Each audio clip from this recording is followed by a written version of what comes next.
मनुष्य बुरा नहीं होता, मनुष्य के हालात बुरे होते हैं। आज के समय में हर कोई किसी न किसी बुरे हालात से घिरा है।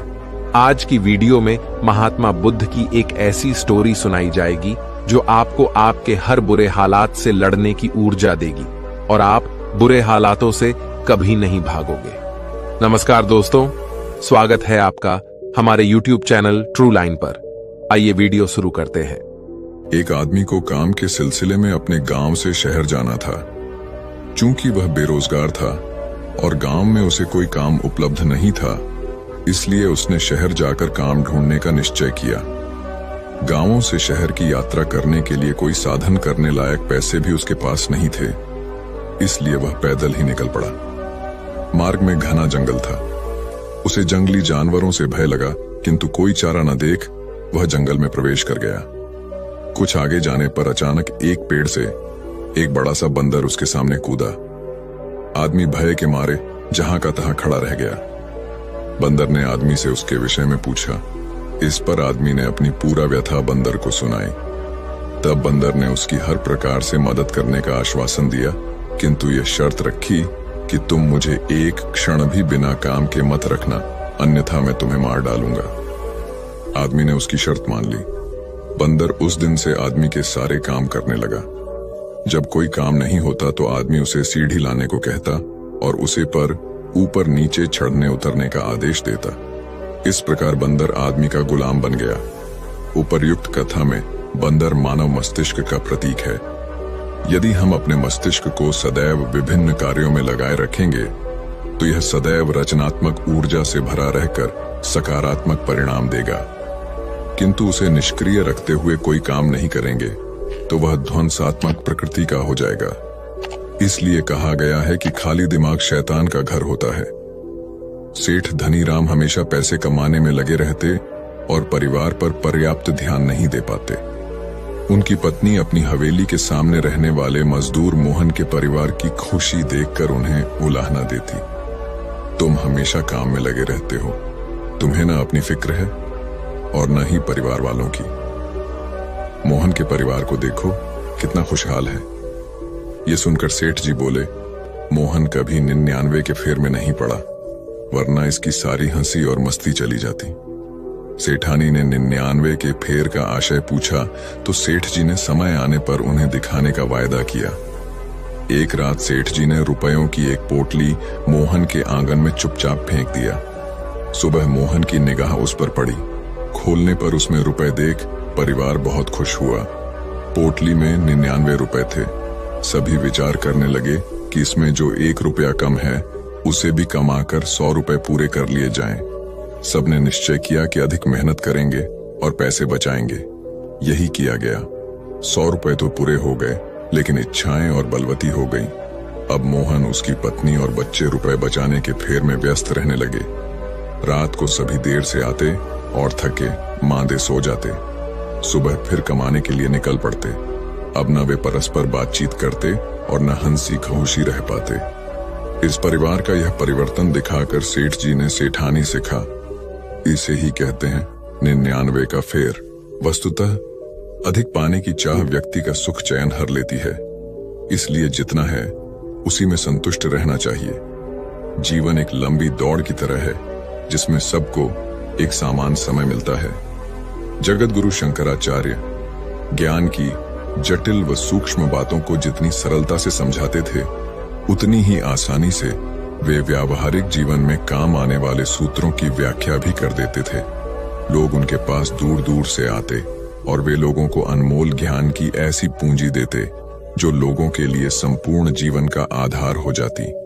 एक बार एक धनवान व्यापारी श्रद्धालु शंकराचार्य के पास आया और कहने लगा, प्रभु, मेरे पास कई कामों के लिए समय ही नहीं रहता।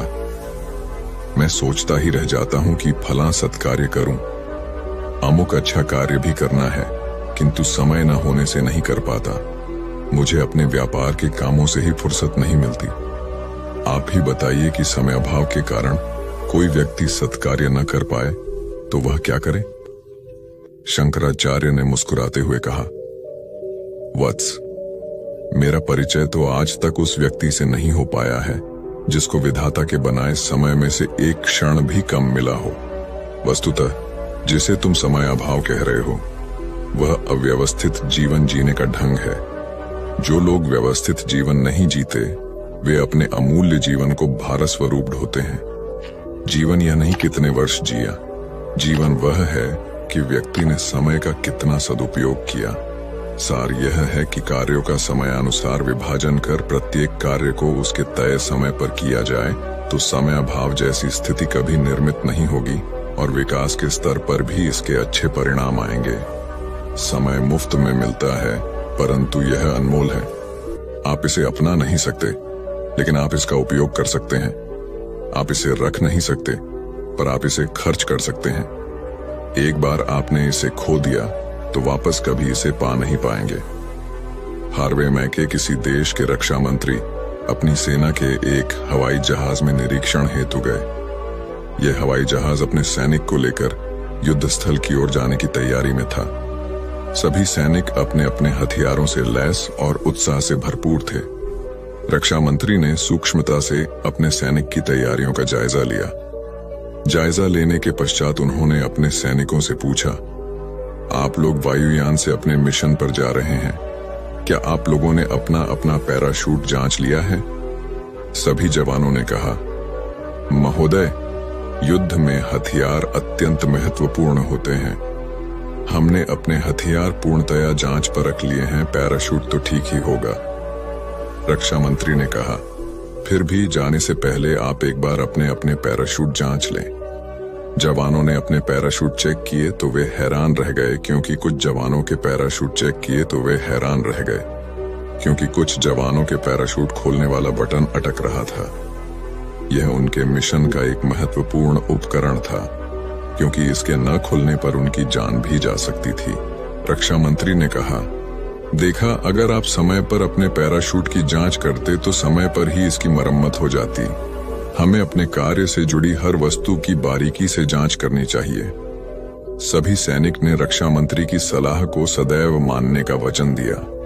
कथा का सार यह है कि किसी भी कार्य की सफलता के लिए उसकी पूर्व तैयारी और तैयारी की जांच करना अत्यंत आवश्यक है। प्राचीन समय की बात है, मगध के नगर सेठ थे अंगपाल।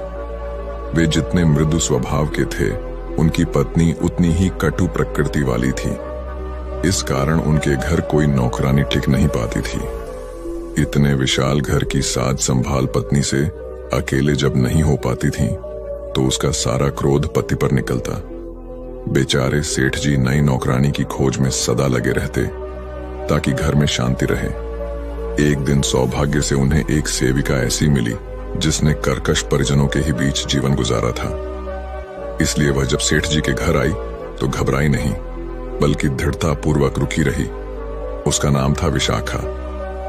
नगर सेठ की पत्नी अपने कटु स्वभाव के कारण विशाखा को अत्यंत कड़वी बात भी कह देती और खूब काम भी कराती, किंतु विशाखा हंसकर सब कुछ सहन करती।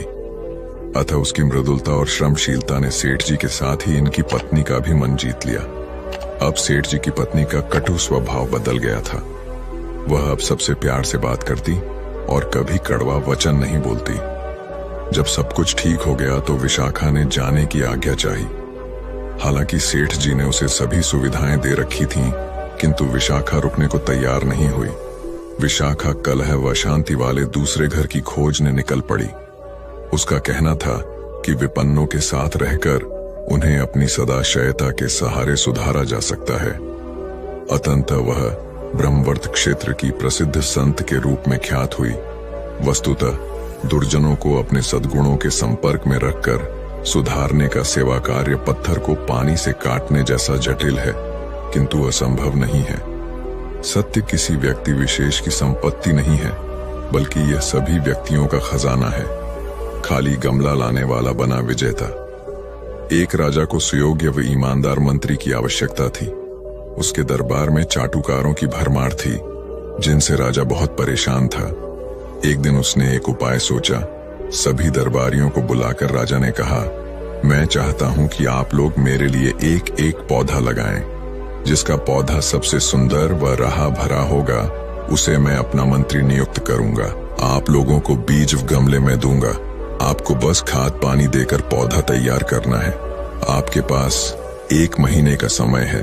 चापलूस दरबारी यह सुनकर बहुत प्रसन्न हो गए, क्योंकि यह बहुत आसान कार्य था। सब अपने अपने गमले में बीज डालकर नित्य खाद पानी देने लगे। जब 1 महीना हुआ तो सभी अपने अपने गमले लेकर दरबार में पहुंचे। सभी के गमले सुंदर पौधे से सजे हुए थे, किंतु एक व्यक्ति का गमला खाली था, जिसे देखकर सभी हंस रहे थे। जब राजा ने मंत्री पद के खाली गमले वाले व्यक्ति का नाम घोषित किया तो सब अवाक रह गए। तब राजा ने कहा, मैंने आप सभी को जो बीज दिए थे वे उबले हुए थे, अतः वे उग ही नहीं सकते थे। आप सब ने मुझे प्रसन्न कर मंत्री पद पाने के लोभ में बीज बदल दिए, लेकिन इस व्यक्ति ने ऐसा नहीं किया और परिणाम स्वरूप यह आज खाली गमला लेकर दरबार में आया है। यह व्यक्ति सच्चाई पर कायम रहा, इसलिए यह व्यक्ति ही मंत्री पद के लायक है।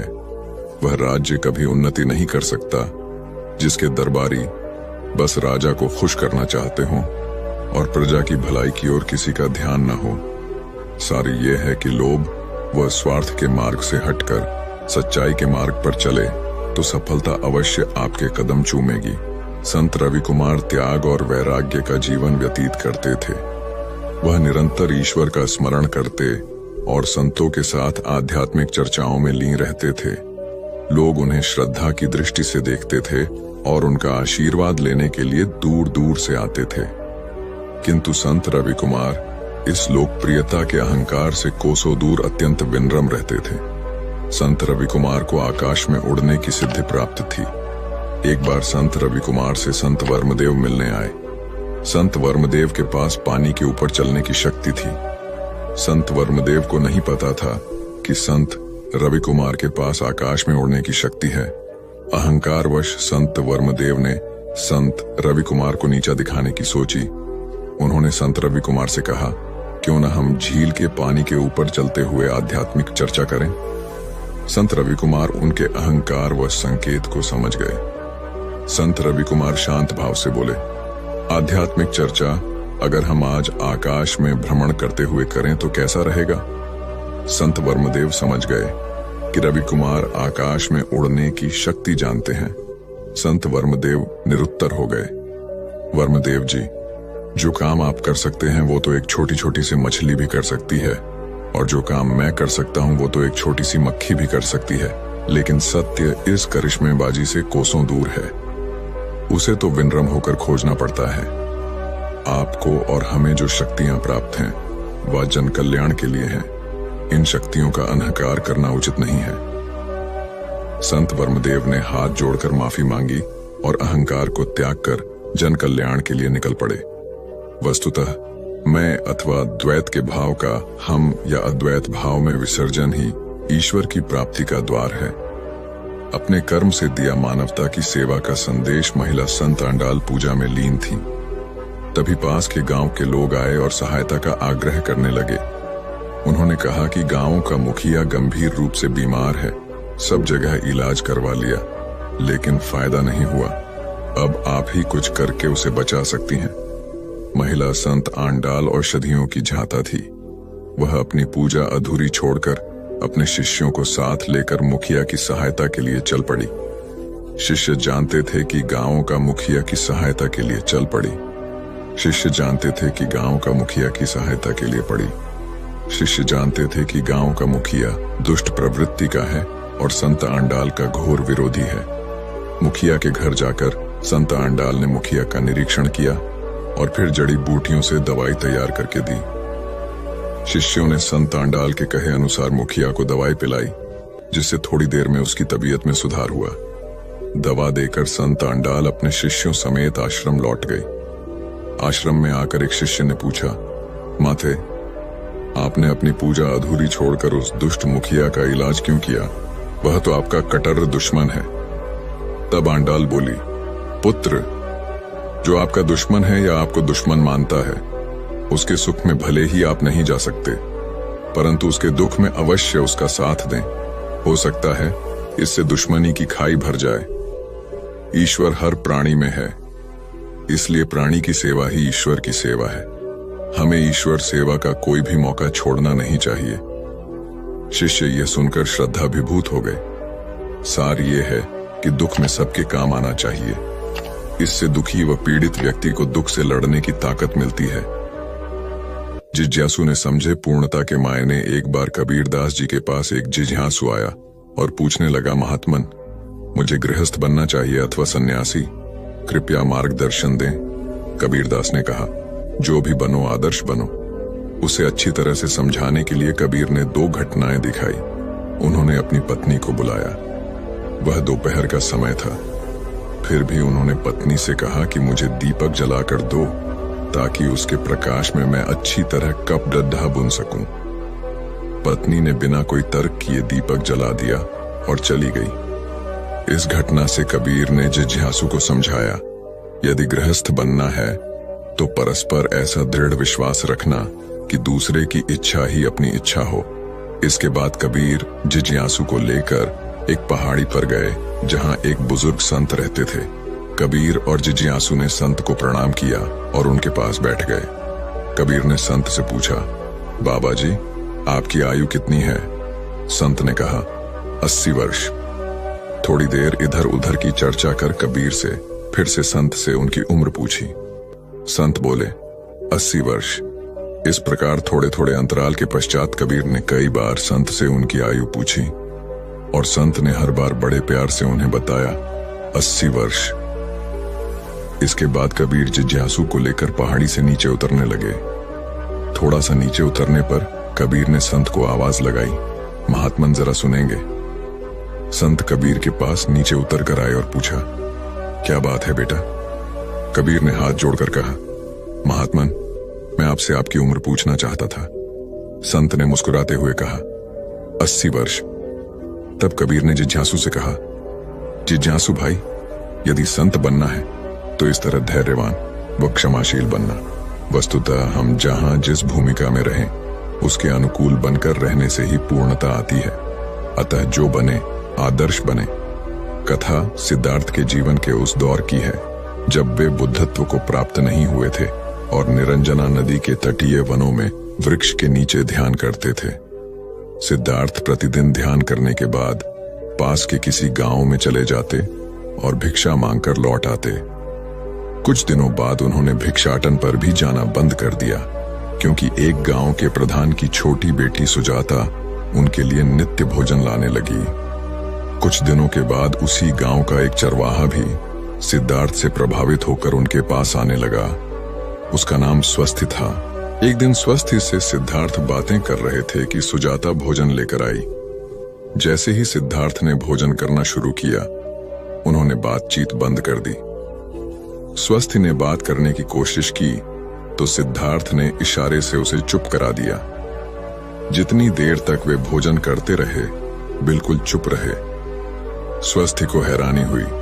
उसने सिद्धार्थ से भोजन करने के उपरांत पूछा, गुरुदेव, आप मेरे आने के बाद निरंतर वार्तालाप करते रहे, किंतु भोजन के दौरान एक शब्द भी नहीं बोले। मैं तो भोजन करते करते भी बातें कर लेता हूं। आपने तो मुझे भी इशारे से चुप करा दिया। इसका क्या कारण है? सिद्धार्थ बोले, भोजन का निर्माण बड़ी कठिनाई से होता है। किसान पहले बीज बोता है, फिर पौधों की रखवाली करता है और तब कहीं जाकर पैदा होता है। फिर घर की महिलाएं बड़े जत्न से उसे खाने योग्य बनाती हैं। इतनी कठिनाई से तैयार भोजन का पूरा आनंद तभी संभव है जब हम पूर्णतः मौन हों।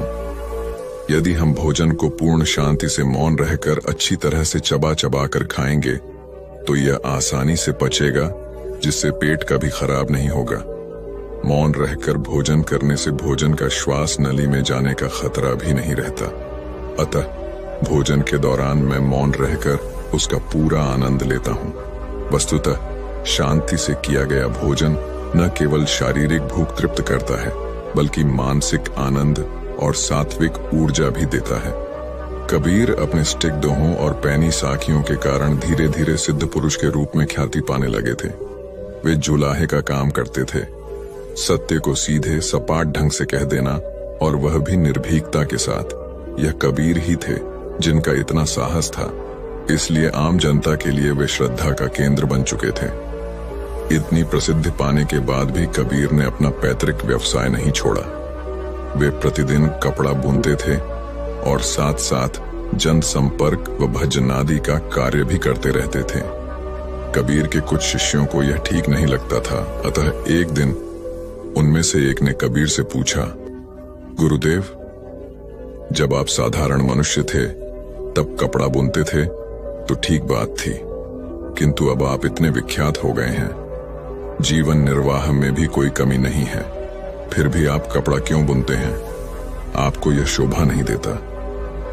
उसकी बात सुनकर कबीर मुस्कुराते हुए सहजता से बोले, बेटा, पहले मैं मात्र अपने पेट का पालन करने के लिए कपड़ा बनता था, किंतु अब मैं जन जन में समाये हुए भगवान के तन को ढकने के लिए पूर्ण मनोयोग से कपड़ा बनता हूँ। कार्य वही कर रहा हूँ, किंतु मेरा दृष्टिकोण बदल गया है। शिष्य ने भी श्रद्धा पूर्वक सहमति जताई। कथा का सार यह है कि स्वहित में कार्य करना स्वधर्म है, किंतु जब कार्य का लक्ष्य समाज हित हो जाए तो वह परम धर्म कहलाता है और इस धर्म का पालन करने वाला परमयोगी हो जाता है। स्वप्न में पता चला जीवन जीने का अर्थ एक आदमी अपनी पत्नी व पुत्र के साथ सुखी जीवन व्यतीत कर रहा था। अचानक एक दिन उसकी पत्नी बीमार हो गई और बहुत इलाज कराने के बाद भी स्वस्थ नहीं हुई। लेकिन दुर्भाग्यवश थोड़े दिनों बाद पुत्र को भी रोग ने आ घेरा और उसे भी लाख उपचार के पश्चात बचाया नहीं जा सका। अब तो आदमी पर वज्रपात ही हो गया। वह दिन रात रोता रहता। संसार से सर्वथा विरक्त होकर वह एकांतवासी बन गया। न किसी से कुछ बात करता और न ही मिलता जुलता।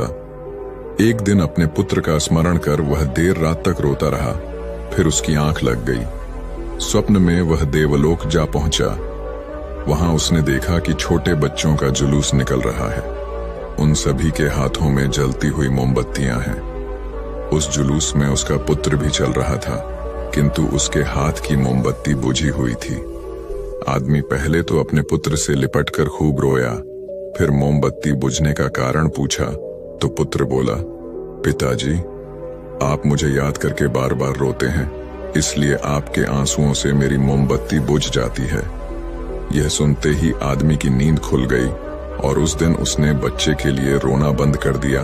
उसकी स्मृति में अनाथ बच्चों की मदद करना शुरू कर दिया।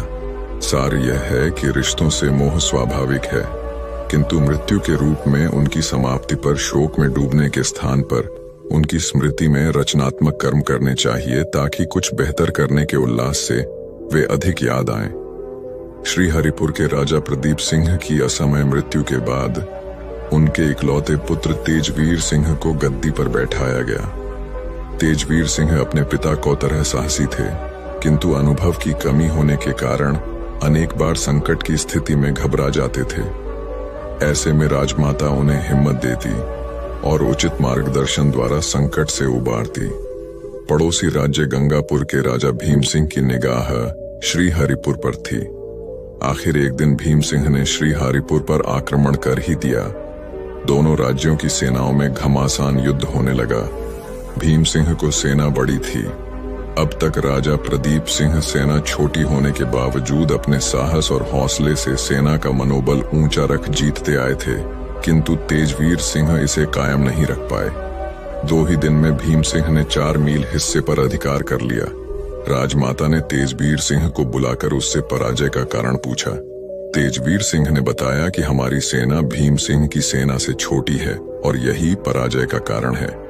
जब राजमाता ने तेजवीर सिंह के मुख से छोटी सेना के कारण पराजित होने की बात सुनी तो उन्होंने मन ही मन कुछ तय किया।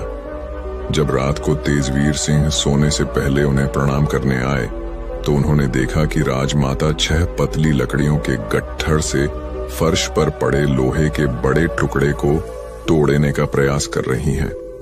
तेजवीर ने उनसे कहा, मां, 6000 लकड़ियां मिलकर भी इस मजबूत लोहे को नहीं तोड़ सकती। तब राजमाता बोली, सही कहा, संख्या से मजबूती को पराजित नहीं किया जा सकता। इसी प्रकार हमारे वीर सैनिक और तुम लोहे की तरह मजबूत हो। दुश्मन की अधिक सैनिक संख्या इसी मजबूती के सामने घुटने टेकेगी। तेजवीर ने मां की बातों से प्रेरणा ग्रहण कर अगले ही दिन युद्ध में विजय हासिल की। सार यह है कि दृढ़ मनोबल से हारी हुई जंग में भी फतह हासिल की जा सकती है।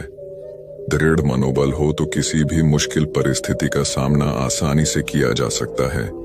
इसलिए प्रतिकूलताओं में भी मनोबल ऊंचा बनाए रखें। राम सिंह की बातें सुनकर राजा को बहुत दुख हुआ और उसने स्वयं सारे मामले की जांच पड़ताल करने का फैसला किया। राजा ने अपनी जांच में कई भ्रष्ट मंत्रियों और गांव के मुखियाओं का पर्दाफाश किया और उन्हें जेल में डाल दिया। वस्तुतः संकटग्रस्त लोगों की सहायता करना पुण्य कार्य है। सहायता वास्तविक व्यक्तियों तक पहुंचना बहुत जरूरी है। हर देश के शासकों को इस बात का हमेशा ध्यान रखना चाहिए कि उनके द्वारा जरूरतमंदों को दी जाने वाली सहायता वास्तव में जरूरतमंदों तक पहुंच भी रही है कि नहीं। संत सोलोमन अत्यंत उदार हृदय थे। उनके पास जो भी दीन दुखी आता वे उसकी हर संभव सहायता करते थे। उनकी सहृदयता सभी पर समान रूप से बरसती थी।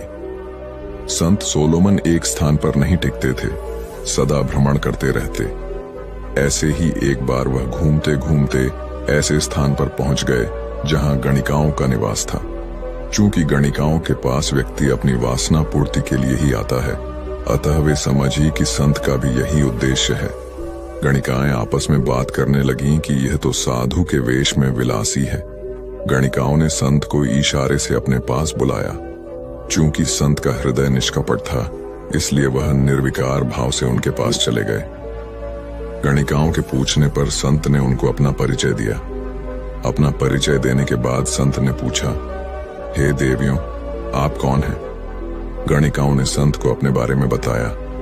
तब संत सोलोमन उनके विषय में जानकर अत्यंत दुखी हो गए और बोले, हे ईश्वर, तेरी इतनी सुंदर सृष्टि में यह कैसा अनर्थ हो रहा है? तेरी यह सुंदर रचना कीचड़ में पड़ी है। इनका कल्याण करो। इन्हें भी तेरा प्रेम और दया मिलनी चाहिए। संत का ऐसा निष्पाप भाव देखकर गणिकाएं प्रभावित हो गईं। उन्होंने संत से क्षमा मांगी। संत ने गणिकाओं को प्रेरित किया कि वह यह कीचड़ भरा जीवन छोड़कर सच्चाई व साधना के मार्ग पर चलें। संत की प्रेरणा से गणिकाएं साधना के मार्ग पर चल पड़ी। उन्होंने वेश्यावृत्ति द्वारा अर्जित धन से नारी निकेतन का निर्माण करवाया और परोपकार को सदा के लिए अपना लिया। वस्तुतः विवशतावश या अविवेक के कारण जिनका पतन हुआ है, उन्हें निर्विकार भाव से विकास को मुख्य धारा में लाना महान परमार्थ होता है, जिसे करने वाला ही सच्चा संत और समाज सुधारक होता है। महात्मा गांधी ने सिखाया मितव्ययिता का पाठ। महात्मा गांधी पार्टी के कार्यों के सिलसिले में प्राय यात्राएं किया करते थे, जो देश की स्वतंत्रता के उद्देश्य को लेकर होती थीं। एक बार गांधी जी ऐसे ही किसी कार्य से इलाहाबाद आए और पंडित मोतीलाल नेहरू के निवास स्थान आनंद भवन में ठहरे। नेहरू परिवार ने इसे अत्यंत सौभाग्य का विषय माना और गांधी जी का आत्मीयता से परिपूर्ण सत्कार किया। गांधी जी रात्रि विश्राम के बाद जब सुबह उठे तो नित्य कर्म से निवृत्त होकर हाथ मुंह धोए। इसके बाद वे पानी लेकर कुल्ला करने लगे। इसी दौरान पंडित जवाहरलाल नेहरू आ गए और उनसे किसी विषय पर बातचीत करने लगे। कुल्ला करते करते गांधी जी का पानी खत्म हो गया। इससे उनका मन कुछ उखड़ गया और बातचीत बीच में ही रुक गई। नेहरू जी ने उनसे पूछा तो वे बोले, देखो ना, मैं बातचीत में इतना खो गया कि सारा पानी खर्च हो गया और अब मुझे दोबारा पानी लेना पड़ेगा। नेहरू जी उनकी बात सुनकर हंसते हुए बोले, बस इतनी सी बात है, यहाँ तो गंगा और यमुना दोनों ही बहती हैं, जितना चाहे उतना पानी इस्तेमाल कीजिए। गांधी जी ने कहा, गंगा और यमुना अकेले मेरे लिए तो नहीं बहती हैं। प्रकृति में कोई चीज कितनी ही मात्रा में क्यों ना उपलब्ध हो, किंतु मनुष्य को अपने लिए उतनी ही मात्रा में उसे लेना चाहिए जितना अनिवार्य हो। मितव्ययिता से किसी भी वस्तु का उपयोग करने पर आगे की पीढ़ियों के लिए वह संग्रहित रहती है और इस प्रकार वह समाज की अधिकतम आवश्यकताओं की पूर्ति करती है। सार यह है कि मितव्ययिता को अपनाकर समाज कल्याण के सपने को साकार किया जा सकता है। गांधी जी का जन्मदिन था। प्रतिदिन की भांति संध्या के समय प्रार्थना सभा हुई। प्रार्थना के बाद उनका प्रवचन हुआ। अंत में गांधी जी ने पूछा, आज यह घी का दीपक किसने जलाया है? यह सुनते ही सभा में सन्नाटा छा गया। सभी एक दूसरे का मुंह देखने लगे। किसी को कुछ बोलने का साहस नहीं हुआ। बापू पुनः बोले, आज यदि सबसे बुरी बात हुई है तो वह यह कि आपने यह घी का दीपक जलाया है। सभी हैरान हो गए और सोचने लगे कि भला इसमें क्या बुरी बात हो गई। कुछ देर रुककर बापू बोले, कस्तूरबा, तुम इतने समय से मेरी जीवन संगिनी हो, फिर भी कुछ नहीं सीख पाई। हमारे गांवों में लोग कितने गरीब हैं, उन्हें नमक और तेल तक नहीं मिलता और हम बेवजह घी जला रहे हैं। तभी एक व्यक्ति बोला, आज आपका जन्मदिन है, इसलिए यह घी का दिया जलाया। बापू ने कहा, तो क्या इसका अर्थ यह हुआ कि मितव्ययिता त्याग कर दुरुपयोग आरंभ कर दिया जाए? जो हुआ सो हुआ, पर आगे से ध्यान रखना, जो वस्तु आम आदमी को उपलब्ध न हो उसे हमें भी उपयोग में लाने का कोई अधिकार नहीं है। जब तक हर आदमी में यह भावना नहीं आएगी, देश में खुशहाली कैसे आ पाएगी? उपस्थित जनों ने हृदय से बापू की बात में सहमति जताई। देश की वर्तमान ऊर्जा संकट व अर्थ संकट के समय बापू के ये विचार अनुकरणीय हैं। वस्तुतः यदि हम में से हर एक वस्तुओं को आवश्यकता अनुसार उपयोग करने की आदत डाल लें तो कभी किसी वस्तु का अभाव नहीं होगा और एक सुखी व संतुष्ट समाज की रचना संभव होगी। जर्मनी के महान वैज्ञानिक थे नील्स बोर। नील्स अत्यंत प्रतिभाशाली और तत्कालीन शासक हिटलर के प्रिय थे। नील्स अपने सटीक शोध परिणामों के लिए सर्वत्र प्रशंसा पाते थे। नील्स जो भी शोध कार्य करते मानवता के हित में ही करते। उनकी दृष्टि अपने लाभ पर न होकर मानव जाति के कल्याण पर रहती थी। एक बार उन्होंने अणु विज्ञान का शोधे कार्य अपने हाथों में लिया। वे बहुत प्रसन्न होकर लगन के साथ इसे कर रहे थे, क्योंकि उनका विश्वास था कि इससे वे व्यापक रूप से जनहित को साकार कर पाएंगे। वे अणु विज्ञान के रचनात्मक उपयोग को देख रहे थे, किंतु हिटलर की दृष्टि उसके घातक उपयोग पर थी और वह इसी कारण बहुत प्रसन्न था। जब नील्स को यह बात पता लगी तो वे बहुत दुखी हुए। अपने शोध कार्य के विनाशकारी उपयोग की कल्पना मात्र से उनके रोंगटे खड़े हो गए। कई रात वे सो नहीं पाए। फिर एक दिन रात में चुपके से उठे और गैलीलियो की समाधि पर सिर रखकर शपथ ली कि वे ऐसे किसी भी कार्य को नहीं करेंगे जो मानवता के लिए घातक हो। उन्होंने दूसरे दिन से ही अपना शोध कार्य बंद कर दिया। हिटलर को ओर से उन्हें कई प्रकार के प्रलोभन दिए गए। जब वे नहीं माने तो घोर यंत्रणा दी गई, किंतु नील्स नहीं डिगे। अतत मछुआरों को मदद से वे भागकर स्वीडन जा पहुंचे। ऐसा कहा जाता है कि उनके अंतिम दिन बड़े कष्टमय थे, किंतु उन्होंने झुकना स्वीकार नहीं किया। वस्तुतः व्यापक हितों के लिए व्यक्तिगत हितों की उपेक्षा करने वाला तात्कालिक समय में भले ही इस त्याग के कारण कष्ट पाए, किंतु भविष्य की सभी पीढ़ियों के लिए प्रशंसा, श्रद्धा व अनुसरण का पात्र हो जाता है। आपसी विवाद को खुद मिल बैठकर सुलझाएं दो दोस्त थे, मोहन और राम। बचपन की मित्रता युवावस्था तक आते आते और गहरी हो गई। दोनों ने मिलकर कपड़े का व्यापार शुरू किया। दोनों दोस्त पूरी मेहनत और लगन से व्यापार करने लगे। देखते ही देखते दोनों का साझा व्यापार खूब चल निकला। व्यापार से संबंधित निर्णय दोनों मिलकर लेते थे। कोई निर्णय ऐसा न रहा जो दोनों में से किसी एक ने अकेले लिया हो। उनके सटीक निर्णय, आपसी प्यार और रजामंदी, मेहनत और लगन से उनका व्यापार दिन दोगुनी रात चौगुनी तरक्की करने लगा। उनकी इस तरक्की से शहर के अन्य कपड़ा व्यापारी उनसे ईर्ष्या करने लगे।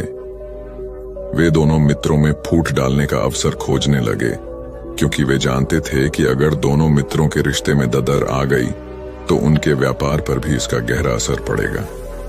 एक बार मोहन को किसी काम के सिलसिले में एक दिन के लिए शहर से बाहर जाना पड़ा, परंतु मोहन को 3-4 दिन का वक्त लग गया।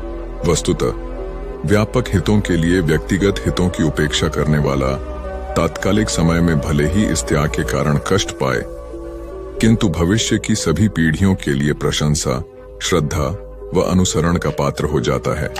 आपसी विवाद को खुद मिल बैठकर सुलझाएं दो दोस्त थे, मोहन और राम। बचपन की मित्रता युवावस्था तक आते आते और गहरी हो गई। दोनों ने मिलकर कपड़े का व्यापार शुरू किया।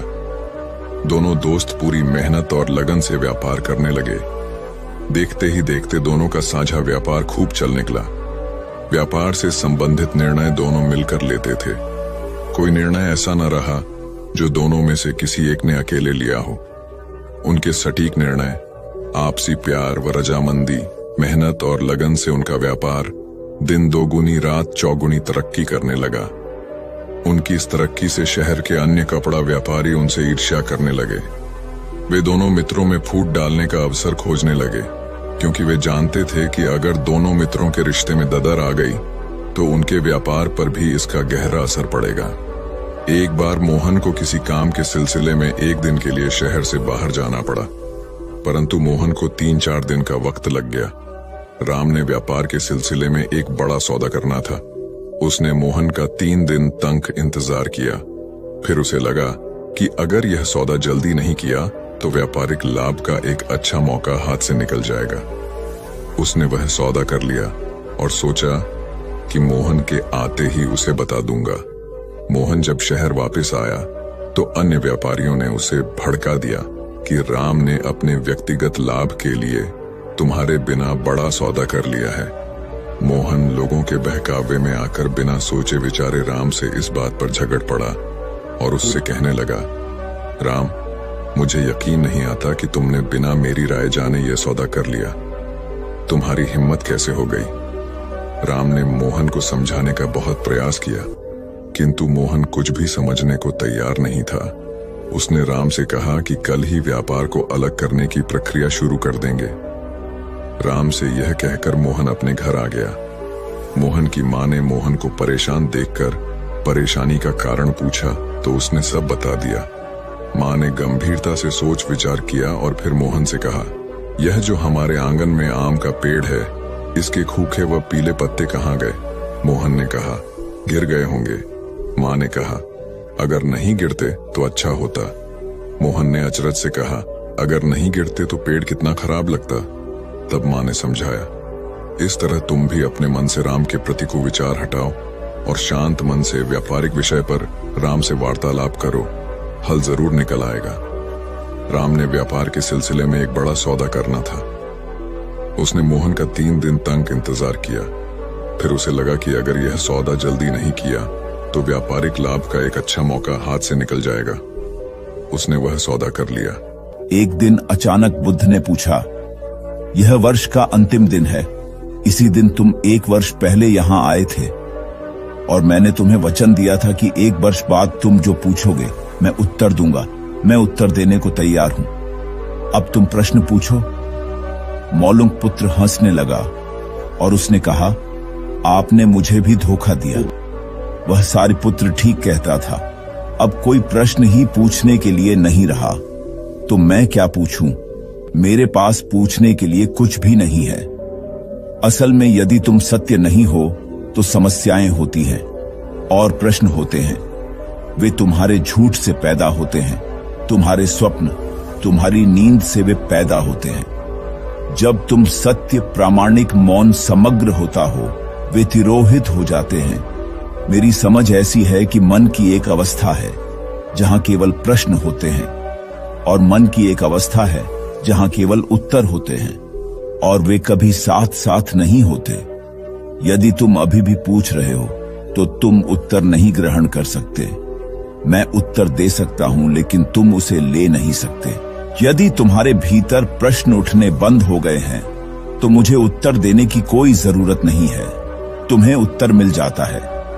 किसी प्रश्न का उत्तर नहीं दिया जा सकता है।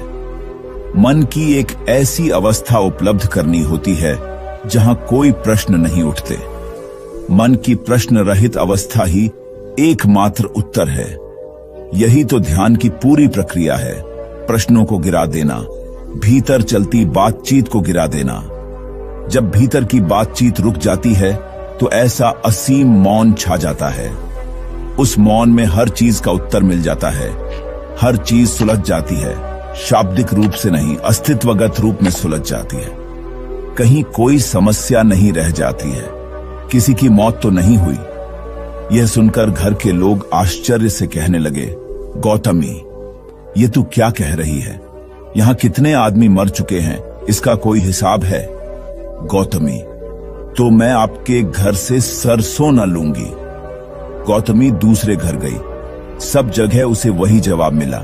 उसने समझा शायद सारे नगर में यही बात हो। उसे एकदम ध्यान आया कि बुद्ध भगवान ने शायद जानबूझकर ही मुझे सरसों मांगने के लिए भेजा है। वह शीघ्र ही अपने मृत पुत्र को नगर के बाहर श्मशान में ले गई। उसे अपने हाथ में लेकर बोली, प्रिय पुत्र, मैंने समझा था शायद तुम ही अकेले मरने के लिए पैदा हुए हो, लेकिन अब मुझे मालूम हुआ कि मौत सबके लिए है। जो पैदा हुआ है उसे एक न एक दिन अवश्य मरना है। इतना कहकर अपने पुत्र को श्मशान में रख वहां से लौट आई। लौटकर गौतमी बुद्ध के पास गई। बुद्ध ने पूछा, गौतमी, सरसों के दाने मिल गए? गौतमी, भगवान, सरसों नहीं चाहिए, उनका काम हो गया है। बजाय और भी कहीं अधिक बढ़ जाएंगी, क्योंकि किसी भी निर्दोष जीव को मारकर कोई भी व्यक्ति खुशी नहीं प्राप्त कर सकता।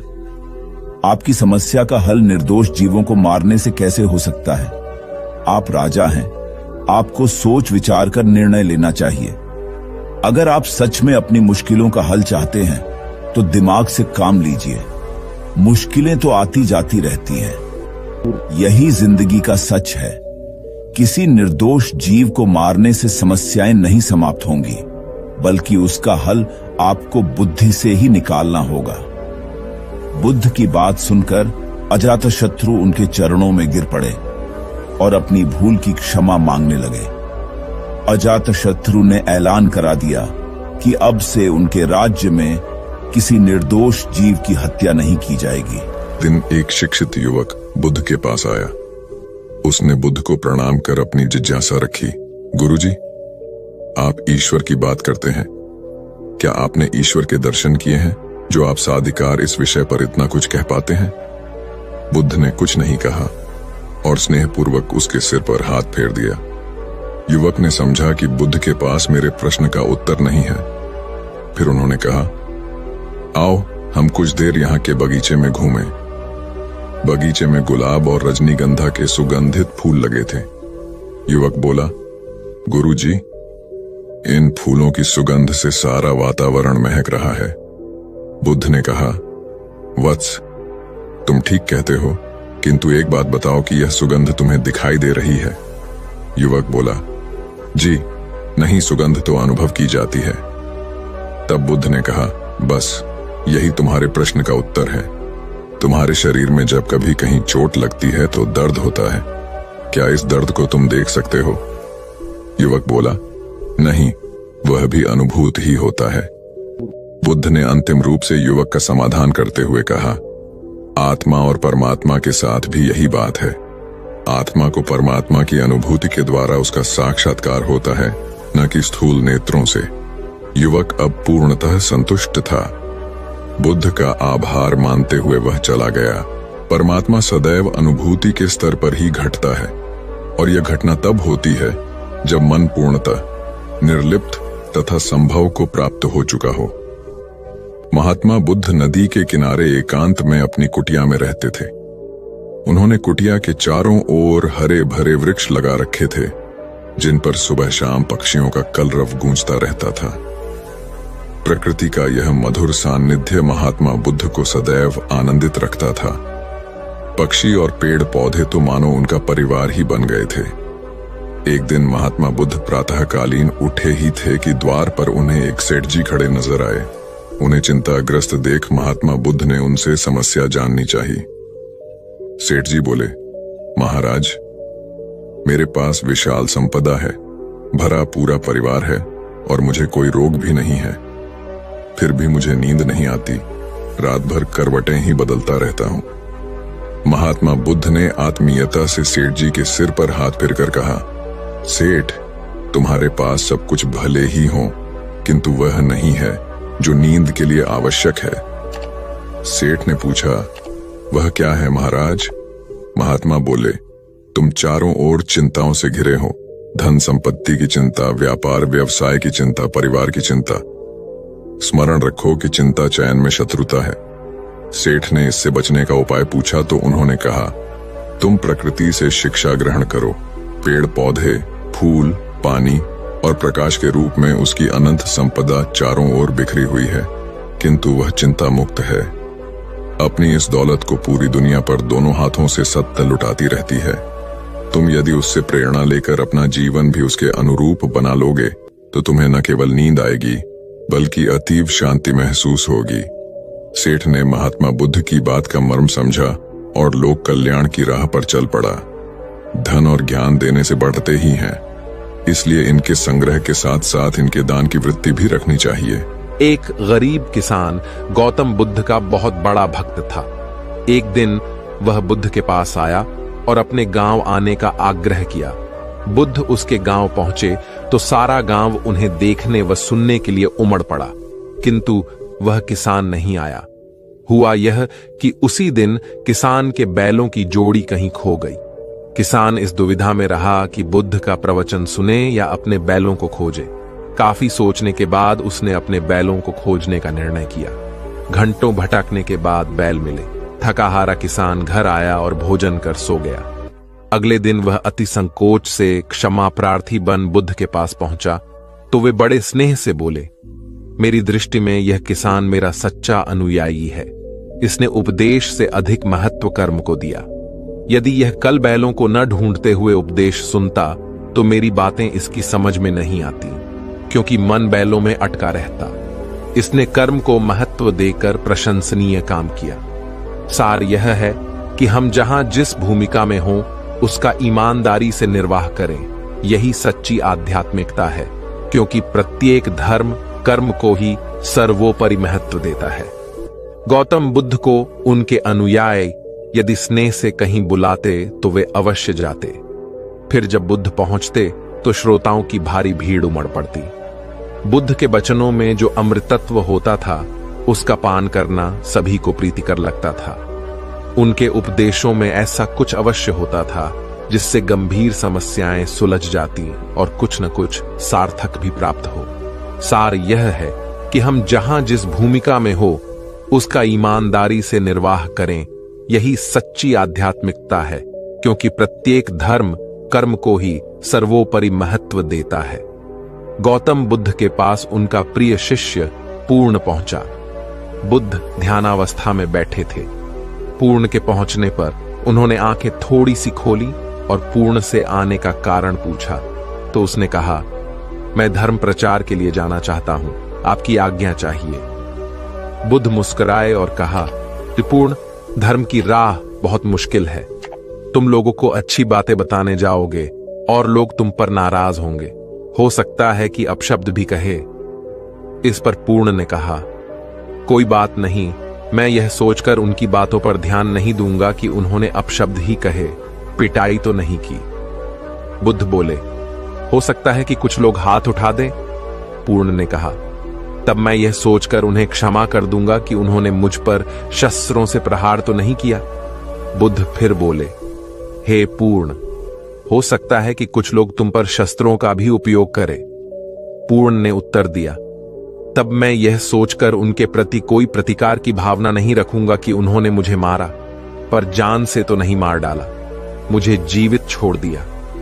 बुद्ध ने फिर कहा, और यदि तुम्हारे प्राण ही ले लिए तब?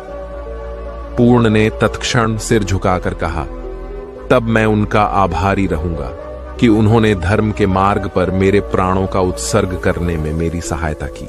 मैं उनके प्रति कृतज्ञ रहूंगा। तब बुद्ध ने आंखें खोली और आशीर्वाद देकर अनुमति दी तथा पूर्ण से कहा, अब तुम धर्म प्रचार करने के पात्र हो। जो किसी में भी कोई दोष न देखे वही सच्चा है। अच्छाई के मार्ग पर चलना बहुत मुश्किल काम है।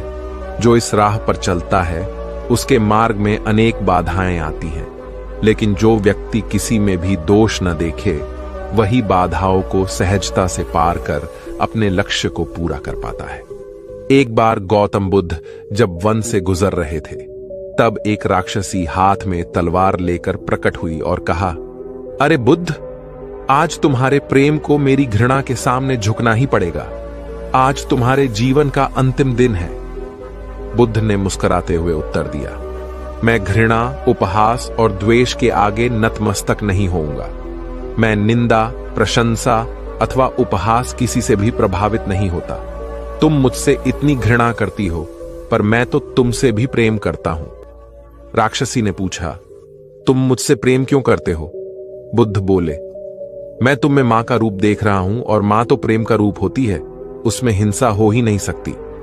इतना सुनते ही राक्षसी के हाथ से तलवार गिर पड़ी। हे बुद्ध, तुम धन्य हो। इतना कहते ही बहदेवी में बदल गई और अंतर्धान हो गई। दरअसल जो लोग दूसरों से द्वेष करते हैं, अंत में एक दिन घृणा उन्हें नष्ट कर देती है। घृणा से घिरे हुए लोगों को एक दिन घृणा ले डूबती है। प्रेम सत्य के आवरण से ढका होता है। सत्य से जुड़ा हुआ व्यक्ति सदैव आनंद में जीता है। सत्य को केवल अपने तक सीमित मत रखो, उसे अपने कर्मों में ढालना होगा।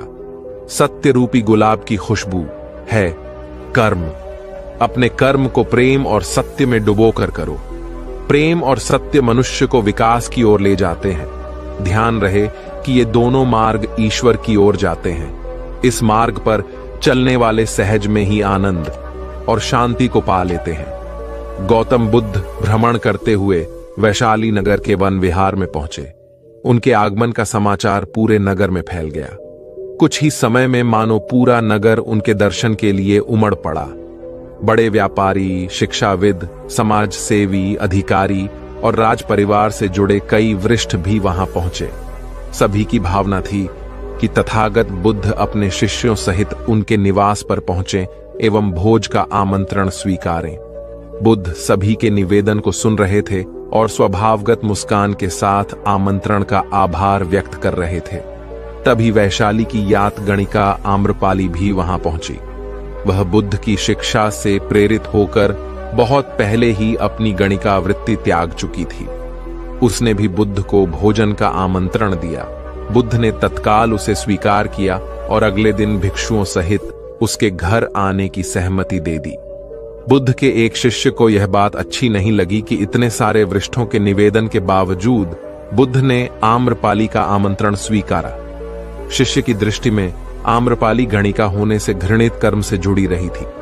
जब सभी लोग चले गए तब शिष्य ने पूछा, भगवान, इतने लोगों ने आपको न्योता दिया, फिर आपने आम्रपाली का ही आमंत्रण क्यों स्वीकारा?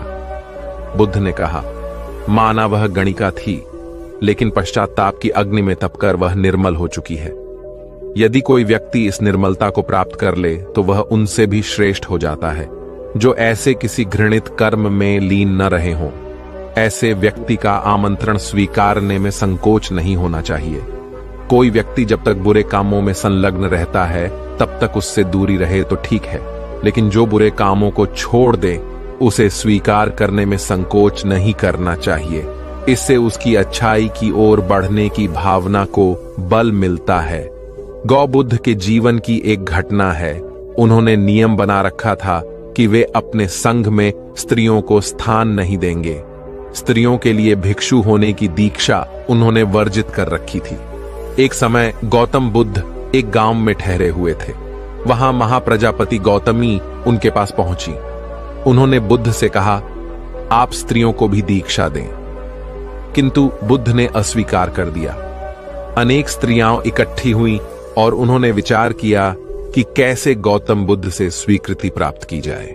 स्त्रियों ने निर्णय लिया कि स्वयं सेविकाएं बनकर गौतम बुद्ध के समक्ष पहुंचा जाए।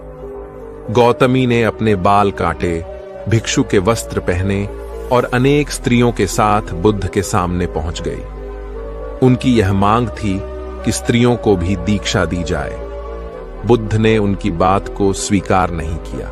स्त्रियां निराश हुईं। जब बुद्ध के एक शिष्य आनंद ने स्त्रियों को देखा, उनके पांव सूजे हुए थे, उन पर धूल चढ़ी हुई थी, उनकी आंखों से आंसू बह रहे थे। उन्होंने पूछा, क्या बात है? स्त्रियों ने कहा, बुद्ध उनके धर्म और नियम के अनुसार हमें भिक्षु होने की दीक्षा नहीं दे रहे हैं। जब आनंद ने व्यक्तिगत रूप से बुद्ध से निवेदन किया, बुद्ध को उन्होंने याद दिलाया, इस समय यह सामाजिक मान्यता है कि स्त्रियां मोक्ष की अधिकारी नहीं हैं, पुरुषों के मुकाबले निम्न हैं। तो क्या आप भी यह मानते हैं और इसलिए उन्हें दीक्षित नहीं कर रहे हैं? बुद्ध का उत्तर था, मुझे गलत न समझा जाए। मेरी मान्यता है कि पुरुष की तरह ही स्त्री भी निर्वाण प्राप्त कर सकती है, लेकिन मैं कुछ व्यावहारिक कारणों से स्त्रियों को संघ में शामिल करने और दीक्षा देने की स्वीकृति प्रदान नहीं कर रहा हूं। आनंद का उत्तर था, सिद्धांत और व्यवहार में परिवर्तन करना चाहिए। बुद्ध को बात जच गई और उन्होंने यह घोषणा की, जो स्त्रियां भिक्षु होना चाहेंगी उन्हें कुछ नियमों का पालन करना होगा। स्त्रियों ने स्वीकार किया और तब से स्त्रियां भी बौद्ध बनने लगी। गौतम बुद्ध एक बार अपने शिष्यों के साथ प्रवास पर निकले। एक नगर से दूसरे नगर तक जाने की राह में वन पड़ता था। वन क्षेत्र में प्रवेश करने के साथ ही कुछ दूर चलने पर बुद्ध एक जगह रुक गए। पीछे आ रहे शिष्यों का समूह भी उन्हें देख उसी स्थान पर रुका, लेकिन वहां रुके रहना शिष्यों के लिए मुश्किल हो गया, क्योंकि सामने एक क्षत विक्षत शव पड़ा था और उसकी दुर्गंध वातावरण में फैल रही थी। शिष्यों ने अपने वस्त्र से नाक बंद कर ली, लेकिन बुद्ध शव की ओर टकटकी लगाए देखते रहे। एक शिष्य ने साहस कर विनम्रता पूर्वक गौतम बुद्ध से अनुरोध किया, भगवान, यहां से शीघ्र चलना ही उचित होगा। यहां शव पड़ा है और बहुत दुर्गंध आ रही है। बुद्ध मुस्कुराए और शिष्यों की ओर उन्मुख होते हुए बोले, बताइए, इस सब में सौंदर्य दिखाई देता है। शिष्यों ने कहा, भगवान, यह कैसा प्रश्न है? सौंदर्य और शव में जीवन था तब तक सौंदर्य, अब तो सब समाप्त हो गया। बुद्ध ने शव की ओर इशारा करके बताया, देखो, जब कभी यह व्यक्ति जीवित रहा होगा, इसकी दंत पंक्तियां अद्वितीय रही होंगी। मृत्यु के बाद भी इसके दंत देखकर यही साबित होता है। वहां खड़े सभी शिष्यों ने दृष्टि डाली तो पाया बुद्ध सही कह रहे थे। तब शिष्यों को भान हुआ कि शव में भी अच्छाई हो सकती है। दरअसल सौंदर्य निर्जीव में भी नजर आ सकता है। केवल शर्त यह है कि दृष्टि बुद्ध के समान बुराई में भी अच्छाई देखने वाली होनी चाहिए। गुलाब की एक शाखा में फूल की तुलना में कांटे ही अधिक होते हैं, पर हम फूल चुनते हैं, कांटे नहीं। ठीक इसी तरह किसी में 100 बुराइयां नहीं, अच्छाई देखनी चाहिए। प्राचीन सियालकोट में एक बार बौद्धों का बहुत बड़ा भिक्षु संघ आया। इस संघ को एक ऐसे वेद पाठी ब्राह्मण के विषय में झांत हुआ जो इतना रूढ़िवादी था कि किसी अवैदिक पंडित की छाया भी स्वयं पर नहीं पड़ने देता था। उसे सुधारने का बीड़ा एक भिक्षु ने उठाया। अगले दिन वह अपना भिक्षा पात्र लेकर ब्राह्मण के घर पहुंच गया और पूछा, कुछ आहार पानी की सुविधा है? उसकी बात सुनकर घर के सभी लोग मौन रहे और उसकी ओर घृणा की दृष्टि से देखा। भिक्षु लौट आया। दूसरे दिन फिर गया और वही प्रश्न दोहराया। इस बार भी उसे चुप्पी और तिरस्कार का सामना करना पड़ा। वह पुनः लौट गया। एक दिन जब वह ब्राह्मण के घर पहुंचा तो ब्राह्मण वहां नहीं था। नित्य आने जाने से ब्राह्मणी का मन पसीज गया। वह बोली, मैं तो तुम्हें आहार पानी दे दूं, किंतु पंडित जी की नाराजगी के कारण विवश हूं। भिक्षु ने कहा, कोई बात नहीं बहन, मैं अपना काम करता हूं, तुम अपना काम करो। वापस लौटते हुए भिक्षु को ब्राह्मण मिल गया। उसने भिक्षु को खूब खरी खोटी सुनाई। तब भिक्षु ने कहा, इतने दिनों तक आपके घर से कुछ नहीं मिला, किंतु आज आपकी पत्नी ने नहीं दी है, अब किसी दिन हां भी मिल जाएगा। ब्राह्मण थोड़ा शांत हुआ और बोला, यह क्रम कब तक जारी रखोगे? भिक्षु ने उत्तर दिया, जब तक जीवित हूं। उसका धैर्य देख ब्राह्मण का अहंकार पिघल गया और उसने भिक्षु से क्षमा मांगी। वस्तुतः धैर्य व सहिष्णुता के बल पर बड़ी से बड़ी प्रतिकूलता को अनुकूलता में बदला जा सकता है। भगवान बुद्ध के प्रवचन सुनने के लिए एक व्यक्ति नियमित रूप से आता था। इस प्रकार उसे 1 माह हो चुका था, किंतु उसके जीवन पर कोई प्रभाव नहीं पड़ा। भगवान बुद्ध उपदेश में कहते थे कि धर्म पर चलो, अपने जीवन से राग द्वेष को दूर करो, काम क्रोध लोभ मोह और अहंकार से सदा दूर रहो। बुद्ध के उपदेशों से लोगों को बहुत शांति मिलती थी, किंतु उस व्यक्ति का मन अशांत रहता था। एक दिन उसने बुद्ध से जाकर कहा, हे प्रभु, मैं 1 माह से आपका उपदेश सुन रहा हूं, किंतु उसका तनिक भी असर मेरे आचरण पर नहीं पड़ा। मैं बहुत परेशान हूं, मुझे क्या करना चाहिए? बुद्ध उनकी बात सुनकर बोले, तुम कहां के रहने वाले हो? उसने कहा, श्रावस्ती का। बुद्ध ने अगला प्रश्न किया, वह यहां से कितनी दूर है? उसने अनुमान से बता दिया। बुद्ध ने पुनः जिज्ञासा प्रकट की, कितना समय लगता है? उस व्यक्ति ने हिसाब लगाकर बता दिया। बुद्ध ने कहा, अब बताओ कि क्या तुम यहां पर बैठे बैठे ही अपने घर पहुंच सकते हो? उसने कहा, यह कैसे हो सकता है? वहां पहुंचने के लिए तो चलना होगा। तब बुद्ध ने बड़े प्रेम से उसे समझाया, जैसे चलने पर ही पहुंचा जा सकता है, वैसे ही अच्छी बातों पर अमल करने से ही लाभ होता है। हे प्यारे, तुम मेरे ज्ञान के साथ अपने कर्म को जोड़ दो, तब तुमको उत्तम फल मिलेगा। उस व्यक्ति को अपनी गलती समझ में आ गई। उसने अपने जीवन में सुधार कर लिया, जिससे उसका जीवन सदाचारी बन गया। एक छोटी सी नदी थी, उसके दोनों किनारों पर लोग रहते थे। नदी के पानी से दोनों ओर के लोग अपना अपना काम चलाते थे और सुखमय जीवन बिताते थे। एक बार संयोग से पानी को लेकर दोनों पक्षों में तनातनी हो गई। वे एक दूसरे पर आरोप लगा रहे थे कि तुम ज्यादा पानी ले रहे हो। जब आपसी बातचीत में मामला नहीं निपटा तो वे मरने मारने पर उतारू हो गए। उनके पास जो भी हथियार थे उन्हें तत्काल निकाल लाए और एक दूसरे पर टूट पड़ने को आमादा हो गए। तभी किसी ने जाकर भगवान बुद्ध को सूचना दी।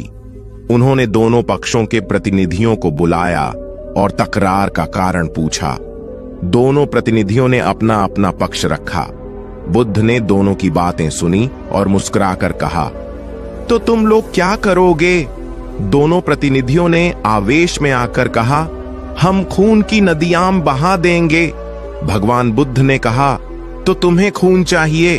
उन लोगों ने हतप्रभ होकर बुद्ध की ओर देखा, फिर बोले, नहीं, हमें पानी चाहिए।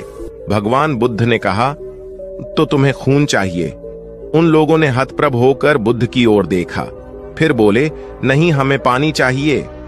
तब सहज भाव से बुद्ध ने कहा, खून बहाकर खून मिलेगा, पानी कैसे पाओगे?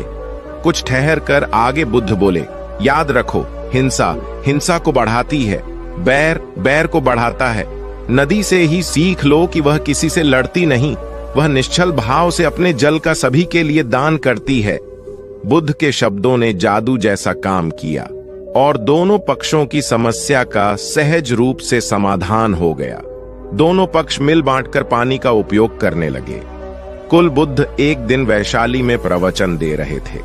विशाल जनसमूह उन्हें अत्यंत शांति और तन्मयता से सुन रहा था। कहीं कोई शोर नहीं था, मात्र बुद्ध की वाणी गूंज रही थी। बुद्ध के शिष्यों के साथ उपस्थित लोग बुद्ध के अमृत वचनों का पान पूर्ण एकाग्रता से कर रहे थे। तभी उस शांत वातावरण में खलल उत्पन्न करती एक व्यक्ति की जोरदार आवाज आई, आज मुझे सभा में बैठने की अनुमति क्यों नहीं दी गई? बुद्ध उस व्यक्ति का चिल्लाना सुनकर भी मौन रहे। उस व्यक्ति ने पुनः चिल्लाकर यही प्रश्न पूछा। बुद्ध ने नेत्र बंद कर लिए। उनका एक शिष्य बोल उठा, भगवान, बाहर खड़े अपने इस शिष्य को अंदर आने की अनुमति दीजिए। बुद्ध ने नेत्र खोलकर कहा, नहीं, यह अस्पृश्य है। शिष्यगण बुद्ध के मुंह से अस्पृश्य शब्द सुनकर विस्मित हुए और उन्होंने पूछा, वह अस्पृश्य क्यों? कैसे? भगवान, आपके धर्म में तो जात पात का भेद नहीं है। बुद्ध बोले, आज यह क्रोध में आया है। क्रोध से जीवन की एकता भंग होती है। क्रोध ही मानसिक हिंसा करता है। किसी भी कारण से क्रोध करने वाला अस्पृश्य है। उसे कुछ देर तक स्मरण कर लेना चाहिए कि अहिंसा परम धर्म है। कथा का उपदेश यह है कि क्रोध एक असात्विक भाव है जो कर्ता और भोक्ता दोनों के लिए हानिकारक होता है। अतः इससे बचते हुए शांति से विचारने व कार्य करने की प्रवृत्ति अपनानी चाहिए। शांत मन और मस्तिष्क ही विवेकपूर्ण निर्णय लेने में सक्षम होते हैं।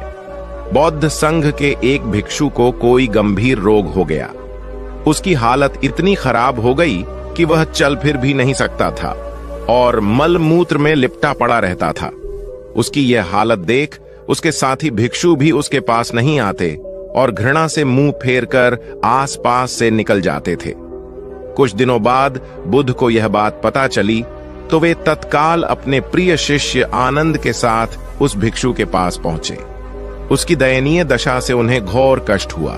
उन्होंने भिक्षु से पूछा, तुम्हें कौन सा रोग हुआ है? भिक्षु बोला, भगवान, मुझे पेट की बीमारी है। बुद्ध ने स्नेह से उसके सिर पर हाथ फेरते हुए प्रश्न किया, क्या तुम्हारी परिचर्या करने वाला कोई नहीं है? भिक्षु की ना सुनते ही बुद्ध ने आनंद से कहा, पानी लेकर आओ, हम लोग पहले इसका शरीर स्वच्छ करेंगे। आनंद पानी लेकर आए। फिर बुद्ध ने भिक्षु के शरीर पर पानी डाला और आनंद ने उसके मल मूत्र को साफ किया। अच्छी तरह धो पोंछ कर बुद्ध ने भिक्षु के सिर को पकड़ा और आनंद ने पैरों को। इस प्रकार उसे उठाकर चारपाई पर लिटा दिया। फिर बुद्ध ने सारे भिक्षुओं को एकत्रित कर उन्हें समझाया, भिक्षुओं, तुम्हारे माता नहीं, पिता नहीं, भाई नहीं, बहन नहीं जो तुम्हारी सेवा करेंगे। यदि तुम परस्पर एक दूसरे की सेवा और देखभाल नहीं करोगे तो फिर कौन करेगा? याद रखो, जो रोगी की सेवा करता है वह ईश्वर की सेवा करता है। दीनहीन के प्रति करुणा व सेवा का भाव इस जगत को बुद्ध का सबसे बड़ा संदेश है, जो प्रत्येक देश, काल, परिस्थिति में प्रासंगिक है। गौतम सिद्धार्थ बुद्धत्व प्राप्त करके महात्मा बुद्ध बन गए। सत्य, अहिंसा और दया की मूर्ति बुद्ध अपने शिष्यों के साथ एक गांव में पहुंचे। कुछ अज्ञानी लोग उनके विरोधी थे। वे बुद्ध को अपशब्द कहने लगे।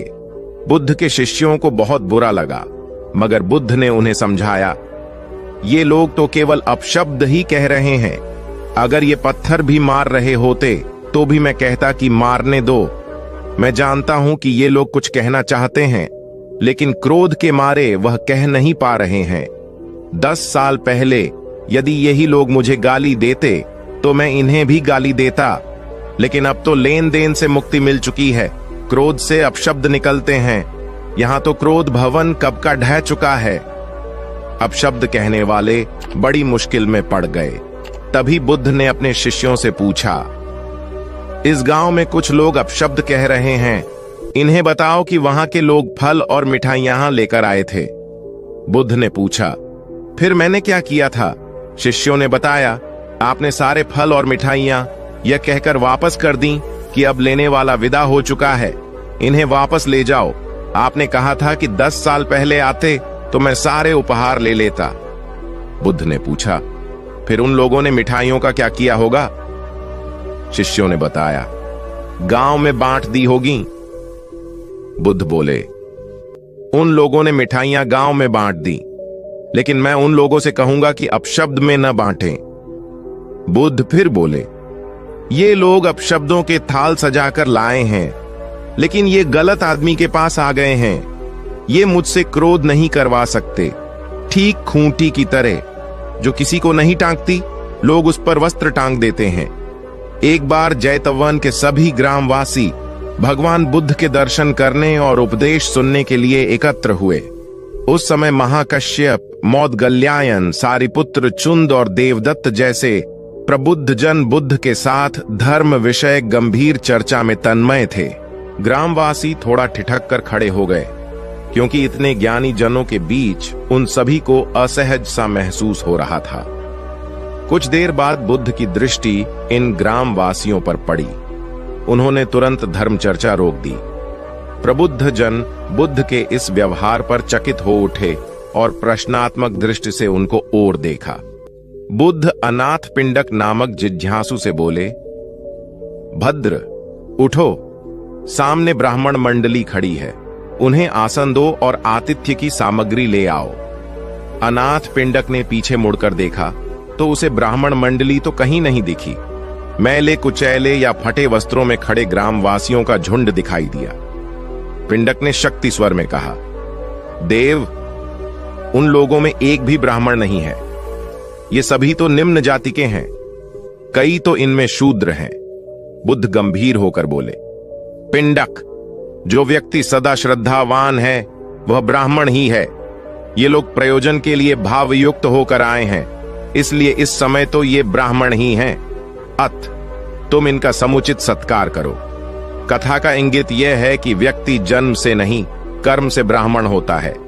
जो सद्गुणी हो और सत्कर्मी हो वे शूद्र जाति में जन्मने के बावजूद ब्राह्मण हैं तथा उसी रूप में उनका आदर किया जाना चाहिए। यदि जीवन का संतुलन बिगड़ा और थकान आई तो समझ लीजिए कि बीमारी आई, और यदि वापस ऊर्जा अर्जित करने के लिए विश्राम किया जा रहा है तो ऐसी थकान वरदान भी साबित हो सकती है। इन दिनों जिस तरह की हमारी जीवन शैली है इसमें असंतुलन बहुत अधिक है। सुबह उठने से लेकर रात को सोने तक शरीर की कुछ नियमित क्रियाएं हैं, आदमी उसे भूल गया है। गौतम बुद्ध बहुत काम करते पर कभी थकते नहीं थे। आज भी कई साधु संत उतना ही परिश्रम कर रहे हैं जितना एक कॉर्पोरेट जगत का सफल व्यक्ति करता है, और जब वे रात को सोते हैं तो पूरी बेफिक्री के साथ। बुद्ध से उनके शिष्यों ने एक बार पूछा था, आप थकते नहीं? बुद्ध का उत्तर था, जब मैं कुछ करता ही नहीं तो थकूंगा कैसे? बात सुनने में अजीब लगती है लेकिन है बड़ी गहरी। अध्यात्म ने इसे साक्षी भाव कहा है।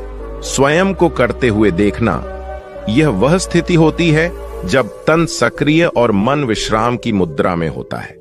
आज ज्यादातर लोग असमय अकारण थक जाते हैं, जिसका एक बड़ा कारण असंतुलित जीवन है।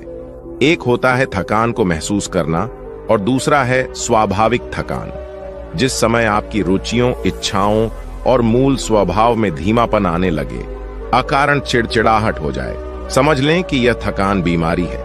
इसलिए प्रतिदिन योग, प्राणायाम और ध्यान करें। ये क्रियाएं अपने आप में एक विश्राम है। करने वाला कोई और है, हम तो महज उसके हाथों की कठपुतली हैं। ये मनोभाव भी थकान को मिटाएगा। क्या दिक्कत है ऐसा सोच लेने में? महात्मा बुद्ध ज्ञान प्राप्ति के लिए घोर तप में लगे थे। उन्होंने शरीर को काफी कष्ट दिया, यात्राएं की, घने जंगलों में कठिन साधना की, पर आत्मज्ञान की प्राप्ति नहीं हुई। निराश हो बुद्ध सोचने लगे, मैंने अभी तक कुछ भी प्राप्त नहीं किया, अब आगे क्या कर पाऊंगा? निराशा, अविश्वास के इन नकारात्मक भावों ने उन्हें क्षुब्ध कर दिया। कुछ ही क्षणों के बाद उन्हें प्यास लगी। वे थोड़ी दूर स्थित एक झील तक पहुंचे। वहां उन्होंने एक दृश्य देखा कि एक नही सी गिलहरी के 2 बच्चे झील में डूब गए। पहले तो वह गिलहरी जड़वत बैठी रही, फिर कुछ देर बाद उठकर झील के पास गई, अपना सारा शरीर झील के पानी में भिगोया और फिर बाहर आकर पानी झाड़ने लगी। ऐसा वह बार बार करने लगी। बुद्ध सोचने लगे कि इस गिलहरी का प्रयास कितना मूर्खतापूर्ण है। क्या कभी यह इस झील को सुखा सकेगी? किंतु गिलहरी का यह क्रम लगातार जारी था। बुद्ध को लगा मानो गिलहरी कह रही हो कि यह झील कभी खाली होगी या नहीं, ये मैं नहीं जानती, किंतु मैं अपना प्रयास नहीं छोड़ूंगी। अतः उस छोटी सी गिलहरी ने भगवान बुद्ध को अपने लक्ष्य मार्ग से विचलित होने से बचा लिया। वे सोचने लगे कि जब यह नन्ही गिलहरी अपने लघु सामर्थ्य से झील को सुखा देने के लिए दृढ़ संकल्पित है तो मुझ में क्या कमी है? मैं तो इससे 1000 गुना अधिक क्षमता रखता हूं। यह सोचकर गौतम बुद्ध पुनः अपनी साधना में लग गए और एक दिन बोधि वृक्ष तले उन्हें ज्ञान का आलोक प्राप्त हुआ। यह कथा असफलता के बावजूद प्रयासों की निरंतरता पर बल देती है। यदि हम प्रयास करना न छोड़े तो एक न एक दिन लक्ष्य की प्राप्ति हो ही जाती है। बुद्ध अपने साधना काल में एक निर्जन स्थान पर ध्यान मग्न बैठे थे। इसी स्थान पर एक यक्ष का वास था। ये बात बुद्ध को झांक नहीं थी। वे तो वहां पहुंचे और शांत वातावरण देखकर ध्यान मग्न हो गए। उस समय यक्ष वहां पर नहीं था। रात होने पर जब वह आया तो उस स्थान पर एक अनजान व्यक्ति को देखकर आग बबूला हो गया। बड़े जोर से वह दहाड़ा, किंतु बुद्ध का ध्यान भंग नहीं हुआ। यक्ष ने उन्हें हाथी का रूप धारण कर डराना चाहा, किंतु बुद्ध यथावत ध्यान मग्न बैठे रहे। उसने बुद्ध को डराने के लिए क्रमशः शेर, चीता, बाघ आदि का रूप धारण किया, किंतु बुद्ध अविचलित ही बने रहे। अंत में उसने भयंकर विषधर का रूप धारण कर उनके पैर के अंगूठे को ढंस लिया, किंतु बुद्ध पर उसके विष का भी कोई असर नहीं हुआ। वे अब भी अप्रभावित रहे। विषधर उनके शरीर पर चढ़ गया और उनके गले से लिपटकर उन्हें जोरों से काट लिया, लेकिन इतने प्रयासों के बावजूद भी बुद्ध की साधना को भंग नहीं कर पाया। थक हार कर नीचे उतर आया और उनसे कुछ कदमों की दूरी पर लेटकर अपनी थकान उतारने लगा। ध्यान पूर्ण होने पर बुद्ध ने उसकी तरफ देखा और उसे बहुत स्नेह से दुलारा। उनका निश्चल प्रेम देखकर सर्प का विष अमृत बन गया और यक्ष ने श्रद्धापूर्वक बुद्ध को नमन किया। कहानी का सार यह है कि मन की कलुषता पर एकाग्रता, स्नेह और संभव से ही विजय प्राप्त की जा सकती है।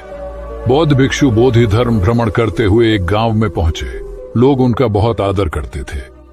बोधि धर्म व उनके शिष्यों का ग्रामीणों ने हार्दिक सत्कार किया और फिर उनके पवित्र वचनों को सुनने के लिए उनके आसपास एकत्रित हो गए। बोधि धर्म लोगों को धर्म और आचरण विषयक अच्छी बातें सरल भाषा में समझाने लगे। तभी वहां एक व्यक्ति आया और बोधि धर्म को अपशब्द कहने लगा। उपस्थित जनसमूह ने उसे रोकने का बहुत प्रयास किया, किंतु वह नहीं माना तथा अनवरत बोधि धर्म को बुरा भला कहता रहा। लोगों ने कहा कि महाराज, ये व्यक्ति कितना उद्दंड है, निरर्थक ही आपको अपशब्द कह रहा है। बोधि धर्म उस व्यक्ति के इस आचरण पर कदापि क्रोधित नहीं हुए और लोगों से बोले कि यह भविष्य में मेरा सबसे बड़ा भक्त बनने वाला है। लोगों ने पूछा कि कैसे? बोधि धर्म ने उत्तर दिया, कोई कुम्हार के यहाँ घड़ा लेने जाता है तो घड़े को बजाकर देखा जाता है कि वह फूटा हुआ तो नहीं है। जब 1-2 रुपए के घड़े को कोई इतनी परख कर सकता है तो भला जिसे गुरु मानना है उसे 10-20 गालियां दिए बगैर कैसे पहचानेगा? पहले वह परीक्षा लेगा कि गुरु में धैर्य, आक्रोश व समता भाव कितना है। यह जानने के बाद ही तो वह गुरु को स्वीकारेगा। इसलिए यह व्यक्ति मुझे निरर्थक ही अपशब्द नहीं कह रहा है और आगे चलकर वास्तव में वह व्यक्ति बोधि धर्म का सबसे बड़ा भक्त बना। किसी को शिक्षा देने से पूर्व स्वयं का आचरण भी तदनुरूप होना चाहिए, तभी गुरु का महान पद मिलता है। वस्तुतः गुरु की गुरुता तभी स्वीकारी जाती है जबकि उसमें सदाचरण के सभी लक्षण मौजूद हों। महात्मा गौतम बुद्ध के श्रावस्ती में प्रवचन चल रहे थे। प्रवचन में नित्य ही बड़ी संख्या में लोग आते और विविध महत्वपूर्ण व गंभीर विषयों पर बुद्ध से ज्ञान ग्रहण करते। बुद्ध का शिष्य वर्ग भी काफी विशाल था, जो प्रवचन स्थल की व्यवस्था संभालता और बुद्ध की सेवा में सदैव तत्पर रहता। एक बार रात के समय महात्मा बुद्ध प्रवचन दे रहे थे। सदैव की भांति काफी लोग उनके प्रवचन सुन रहे थे। एक व्यक्ति जो बुद्ध के ठीक सामने बैठा था, बार बार नींद के झोंके ले रहा था। बुद्ध थोड़ी देर तक तो प्रवचन देते रहे, फिर उससे बोले, वत्स, सो रहे हो? उस व्यक्ति ने हड़बड़ाकर कहा, नहीं महात्मा। बुद्ध ने पुनः प्रवचन प्रारंभ किए। वह व्यक्ति फिर ऊँघने लगा। महात्मा ने फिर वही प्रश्न दोहराया और उसने फिर अचकचाकर नहीं महात्मा कहा। ऐसा लगभग 8-10 बार हो गया। कुछ देर बाद बुद्ध ने उससे पूछा, वत्स, जीवित हो? हर बार की तरह इस बार भी उसने कहा, नहीं महात्मा। यह सुनकर उपस्थित श्रोताओं में हंसी की लहर दौड़ गई और वह व्यक्ति पूर्णतः चैतन्य हो गया। तब बुद्ध गंभीर होकर बोले, वत्स, निद्रा में तुम्हारे मुख से सही उत्तर मिल ही गया। जो निद्रा में है वह मृतक समान ही है। महात्मा बुद्ध का संकेत था कि गुरु से ज्ञान ग्रहण करते वक्त सजगता अत्यंत आवश्यक है। गाफिल रहने की स्थिति में ज्ञान की प्राप्ति पूर्ण नहीं होती और अधकाचरा ज्ञान सदैव खतरनाक साबित होता है। कथा सिद्धार्थ के जीवन के उस दौर की है जब वे बुद्धत्व को प्राप्त नहीं हुए थे और निरंजना नदी के तटीय वनों में वृक्ष के नीचे ध्यान करते थे। सिद्धार्थ प्रतिदिन ध्यान करने के बाद पास के किसी गांव में चले जाते और भिक्षा मांगकर लौट आते। कुछ दिनों के बाद उन्होंने भिक्षाटन पर जाना बंद कर दिया, क्योंकि एक गांव के प्रधान की छोटी बेटी सुजाता उनके लिए नित्य भोजन लाने लगी। सिद्धार्थ को वह बड़े स्नेह से भोजन कराती थी। कुछ दिनों बाद उसी गांव का एक चरवाहा भी सिद्धार्थ से प्रभावित होकर उनके पास आने लगा। उसका नाम स्वस्थि था। एक दिन स्वस्थि से सिद्धार्थ बातें कर रहे थे कि सुजाता भोजन लेकर आई। जैसे ही सिद्धार्थ ने भोजन करना शुरू किया, उन्होंने बातचीत बंद कर दी। जितनी देर तक वे भोजन करते रहे, बिल्कुल चुप रहे और वहां सन्नाटा छाया रहा। स्वस्थि को हैरानी हुई। उसने सिद्धार्थ के भोजन करने के उपरांत उनसे पूछा, गुरुदेव, आप मेरे आने के बाद निरंतर वार्तालाप करते रहे, किंतु भोजन के समय एक शब्द भी नहीं बोले। इसका क्या कारण है? सिद्धार्थ बोले, भोजन का निर्माण बड़ी कठिनाई से होता है। किसान पहले बीज बोता है, फिर पौधों की रखवाली करता है और तब कहीं जाकर अनाज पैदा होता है। फिर घर की महिलाएं उसे बड़े जतन से खाने योग्य बनाती हैं। इतनी कठिनाई से तैयार भोजन का पूरा आनंद तभी संभव है जब हम पूर्णतः मौन हों। भोजन के दौरान मैं मौन रहकर उसका पूरा स्वाद लेता हूँ। वस्तुतः शांति से किया गया भोजन न केवल शारीरिक भूख को तृप्त करता है, बल्कि मानसिक आनंद और सात्विक ऊर्जा भी देता है। सम्राट अशोक संपूर्ण भारत को अपने राज्य में मिलाना चाहते थे, पर कलिंग के युद्ध में हुए रक्तपात को देखकर उन्हें अत्यधिक दुख पहुंचा। उनकी महत्वाकांक्षा ने जो तबाही मचाई थी, उसे देखकर उन्हें खुद पर ग्लानि हुई। उन्होंने देखा कि लोग दर्द से कराह रहे थे। यह सब विनाश केवल उनकी महत्वाकांक्षा से हुआ था। यह सब देखकर अशोक के मन में विनाश का पथ छोड़कर नेकी के रास्ते पर चलने का विचार जगा। अशोक की राजधानी पाटलिपुत्र थी। पाटलिपुत्र अब पटना के रूप में जाना जाता है। पटना से गया भी अधिक दूर नहीं है, जहां बोधि वृक्ष के नीचे महात्मा बुद्ध को ज्ञान प्राप्त हुआ था। बुद्ध के अष्टप्रद मार्ग, शांति और दया के संदेश ने अशोक के दिलो दिमाग में इतनी उथल पुथल पैदा कर दिया कि उन्होंने उस मार्ग को अपनाने का फैसला किया। इस पथ पर चलने से उन्होंने इतिहास में अपनी अमिट छाप छोड़ी। अशोक ने अपने पुत्र को सिलोन, अब श्रीलंका, और अन्य कई लोगों को सुदूर क्षेत्रों में दूत बनाकर भेजा। एक निर्दयी महत्वाकांक्षा एक ऐसे पवित्र उद्देश्य में बदल चुकी थी जिसमें कुछ अच्छा कर गुजरने की, करुणा और प्रेम के संदेश को चारों ओर फैलाने की इच्छा थी। करुणा केवल दया भावना मात्र नहीं है, यह आपके अंदर दूसरों की मदद करने की तीव्र इच्छा पैदा करती है। इसी भावना ने बुद्ध को भगवान और अशोक को महान बनाया। तथागत बुद्ध उन दिनों मगध प्रवास पर थे। साथ में शिष्यों का बड़ा समूह भी था। प्रतिदिन बुद्ध के प्रवचन होते, जिनका लाभ लेने के लिए बड़ी संख्या में लोग आते। इन लोगों में साधारण जन के साथ विशिष्ट हस्तियां भी शामिल रहती थी। हालांकि बुद्ध सभी के प्रति समान रूप से प्रेम व आत्मीयता का व्यवहार रखते थे। इन लोगों में नगर सेठ का पुत्र भी था, जो बड़े ध्यान से बुद्ध के प्रवचन सुनता था। वह नित्य ही बुद्ध के शिष्यों के समक्ष बुद्ध की तारीफों के पुल बांधता और धन्य धन्य भाव से घर जाता। एक दिन प्रवचन समाप्त होने के बाद उसने किसी शिष्य से कहकर बुद्ध से मिलने की हार्दिक इच्छा प्रकट की। जब उसे बुद्ध के सामने ले जाया गया तो उसने उन्हें साष्टांग प्रणाम कर कहा, भगवान, आप जैसा तपस्वी और ज्ञानी व्यक्ति पहले न कभी हुआ था और न भविष्य में होगा। यह सुनते ही बुद्ध ने उसकी बात बीच में ही रोककर कहा, वत्स, क्या तुमने इतना अध्ययन कर लिया है कि अब तक कितने संत महापुरुष हुए हैं, और क्या भविष्य भी जान चुके हो कि आगे और कोई नहीं होगा? युवक लज्जित भाव से चुप खड़ा रहा, क्योंकि इस बात का उसके पास कोई जवाब नहीं था। बुद्ध ने अपनी बात समाप्त करते हुए उसे सीख दी, सदैव अपनी आंखें खुली रखो। जो जैसा है उसे वैसा ही महत्व दो, किसी से उसकी तुलना मत करो।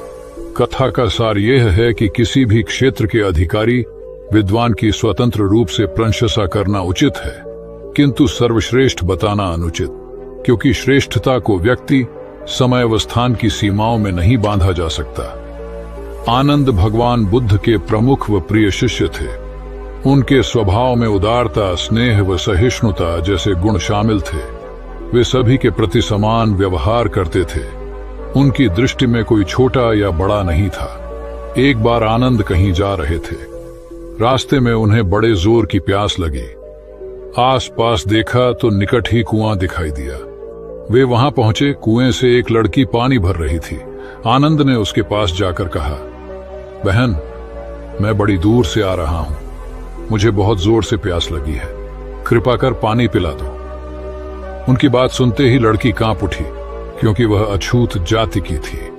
वह जानती थी कि किसी ऊंची जाति के व्यक्ति को पानी पिलाना उसके अधिकार क्षेत्र से बाहर है। वह निगाह नीची कर चुपचाप खड़ी रही। आनंद ने प्यास से व्याकुल होकर फिर कहा, बहन, तुमने सुना नहीं, प्यास के मारे मेरे प्राण निकले जा रहे हैं, मुझे पानी पिला दो। लड़की भयवश कुछ नहीं बोल पाई। जब आनंद ने बड़े स्नेह से उससे पानी न पिलाने का कारण पूछा तो वह बोली, मैं निम्न जाति की कन्या हूं, आपको पानी कैसे पिला सकती हूं? उसकी बात सुनकर आनंद ने कहा, बहन, मैंने तुमसे पानी मांगा है, जाति तो नहीं पूछी।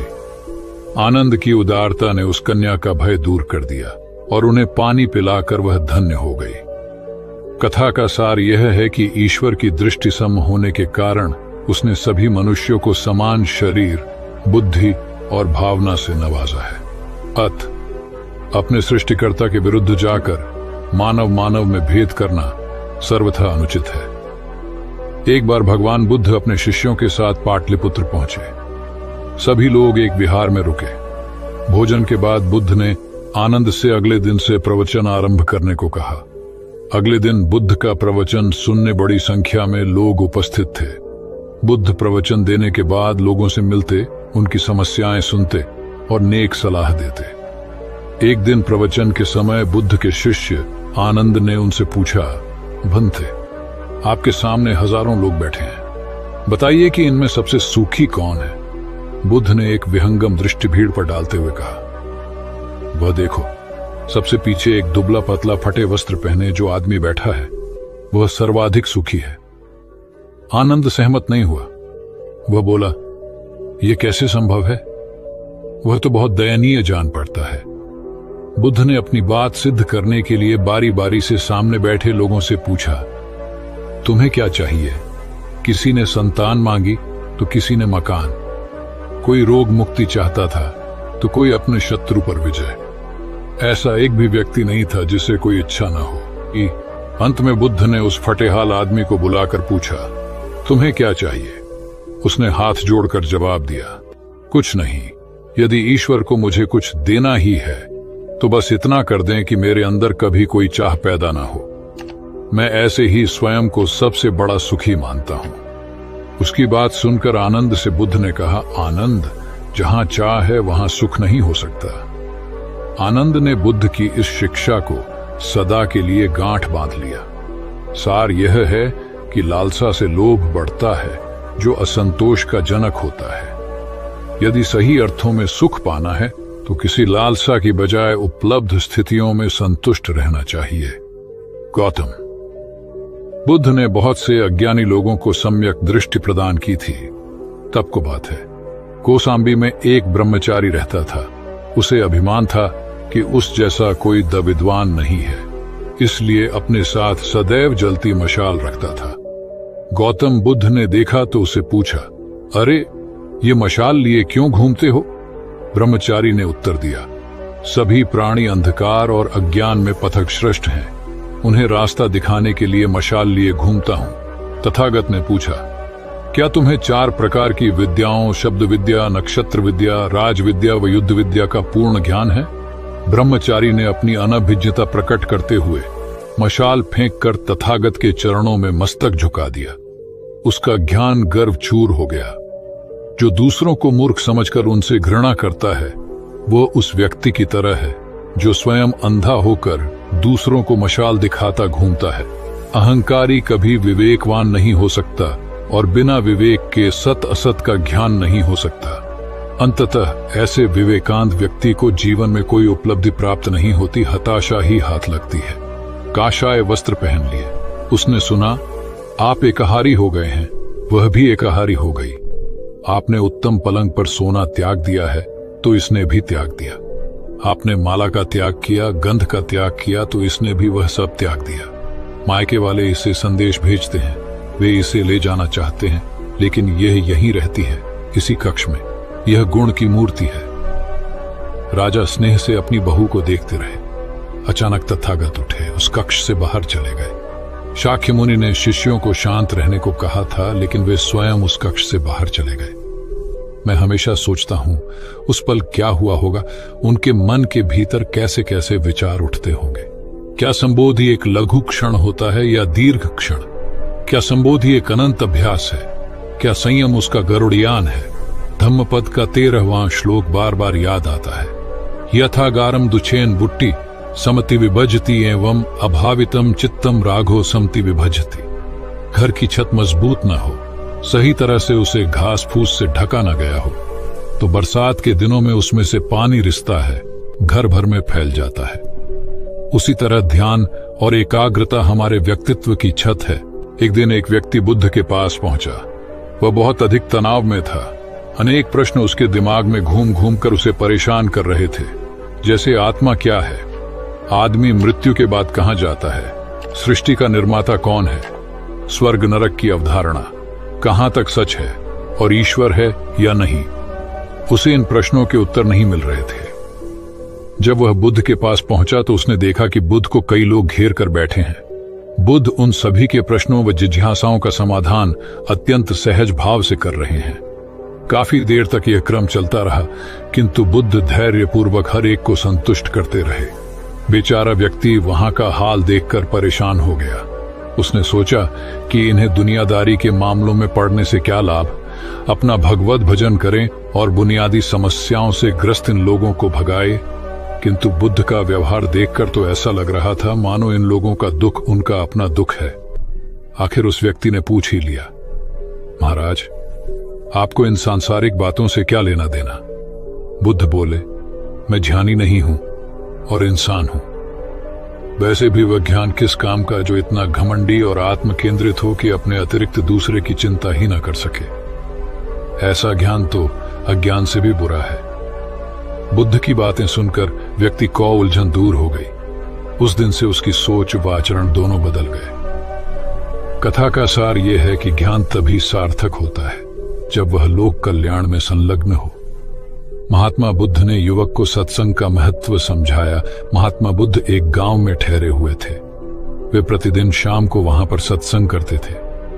भक्तों की भीड़ होती थी क्योंकि उनके प्रवचनों से जीवन को सही दिशा बोध प्राप्त होता था। बुद्ध की वाणी में गजब का जादू था। तब बुद्ध ने उसे समझाया, यदि इसी तरह उसे पानी में निरंतर डालते रहोगे तो कुछ ही दिनों में ये छेद फूलकर बंद हो जाएंगे और टोकरी में पानी भर पाओगे। इसी प्रकार जो निरंतर सत्संग करते हैं उनका मन एक दिन अवश्य निर्मल हो जाता है। अवगुणों के छिद्र भरने लगते हैं और गुणों का जल भरने लगता है। युवक ने बुद्ध से अपनी समस्या का समाधान पा लिया। निरंतर सत्संग से दुर्जन भी सज्जन हो जाते हैं, क्योंकि महापुरुषों की पवित्र वाणी उनके मानसिक विकारों को दूर कर उनमें सद्विचारों का आलोक प्रसारित कर देती है। एक आदमी को बुद्ध ने सुझाव दिया कि दूर से पानी लाते हो, क्यों नहीं अपने घर के पास एक कुआं खोद लेते? हमेशा के लिए पानी की समस्या से छुटकारा मिल जाएगा।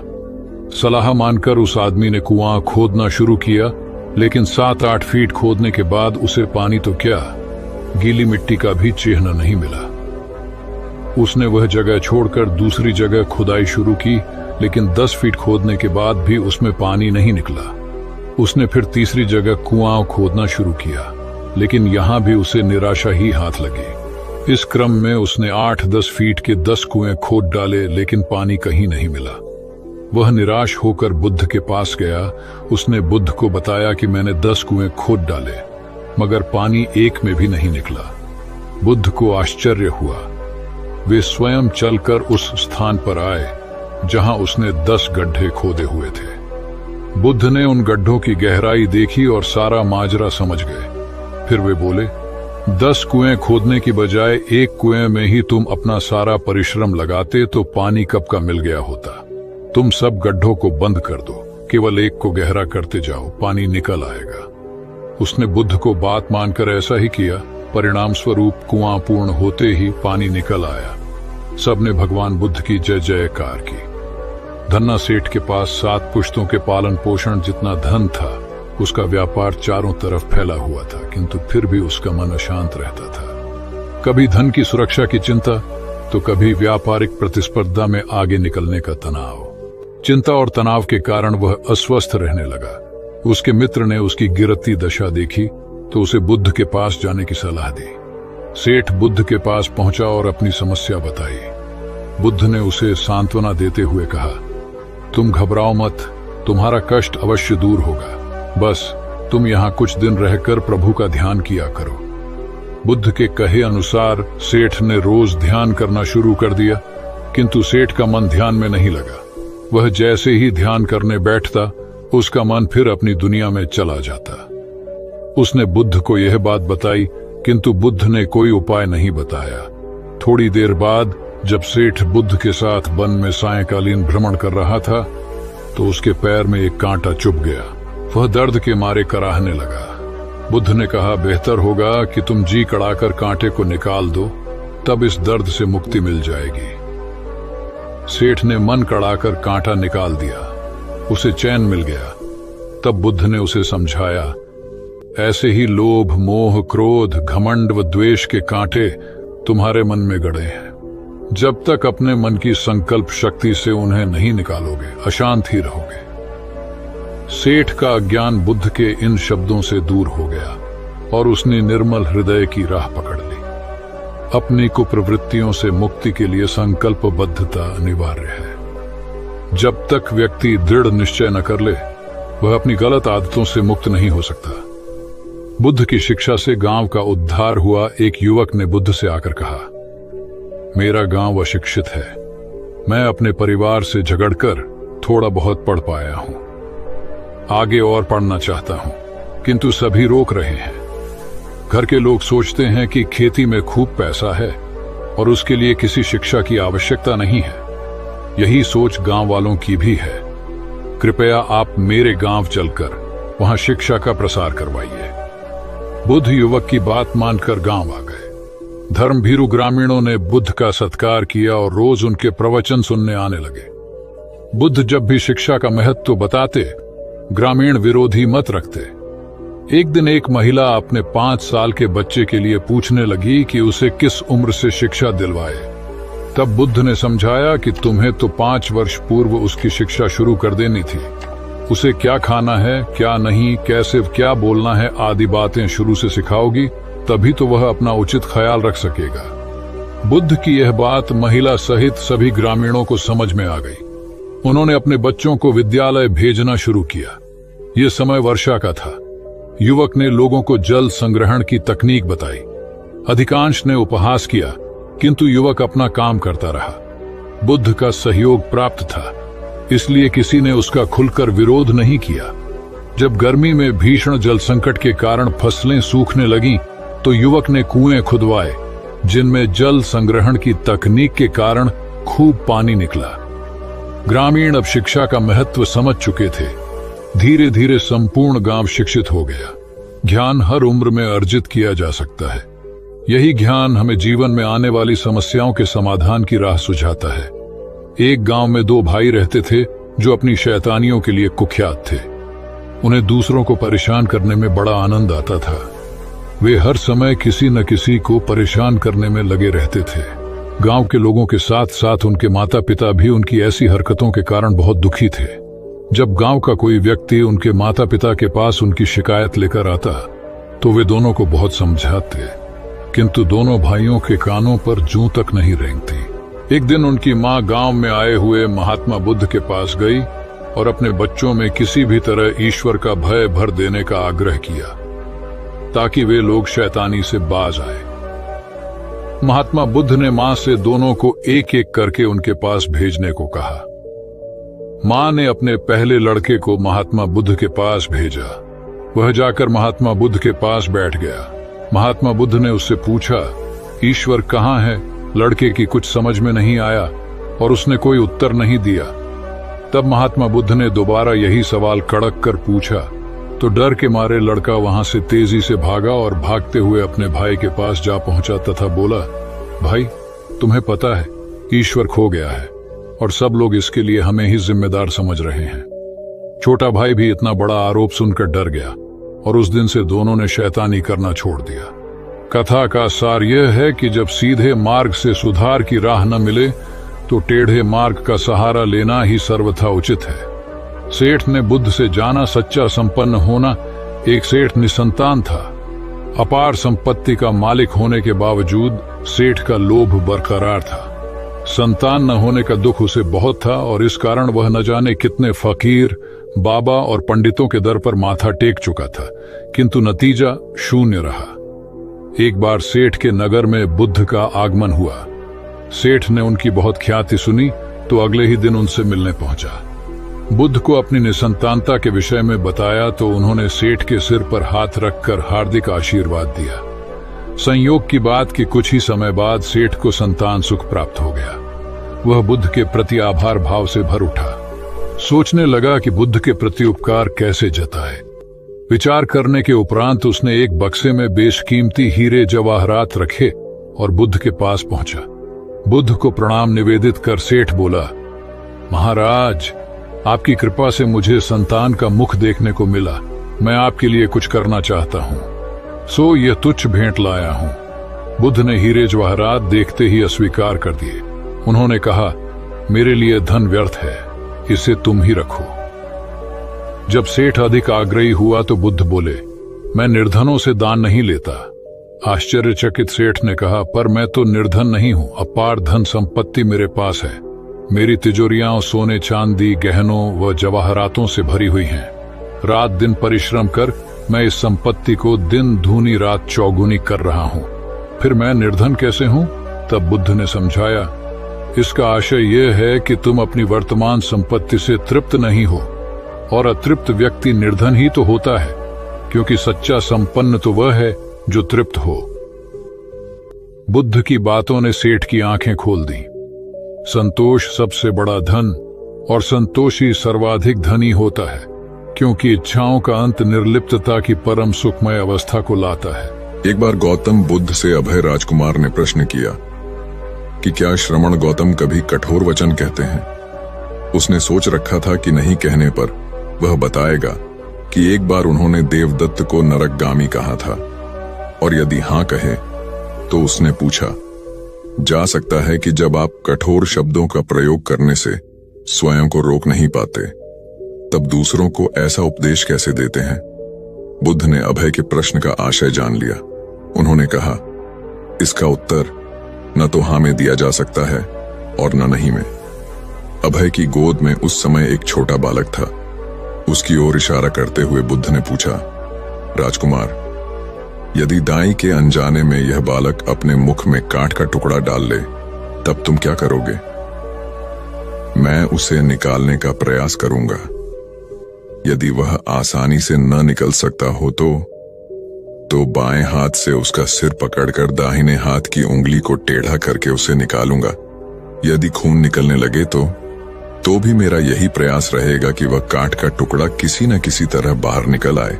ऐसा क्यों? इसलिए कि भंते इसके प्रति मेरे मन में अनुकंपा है।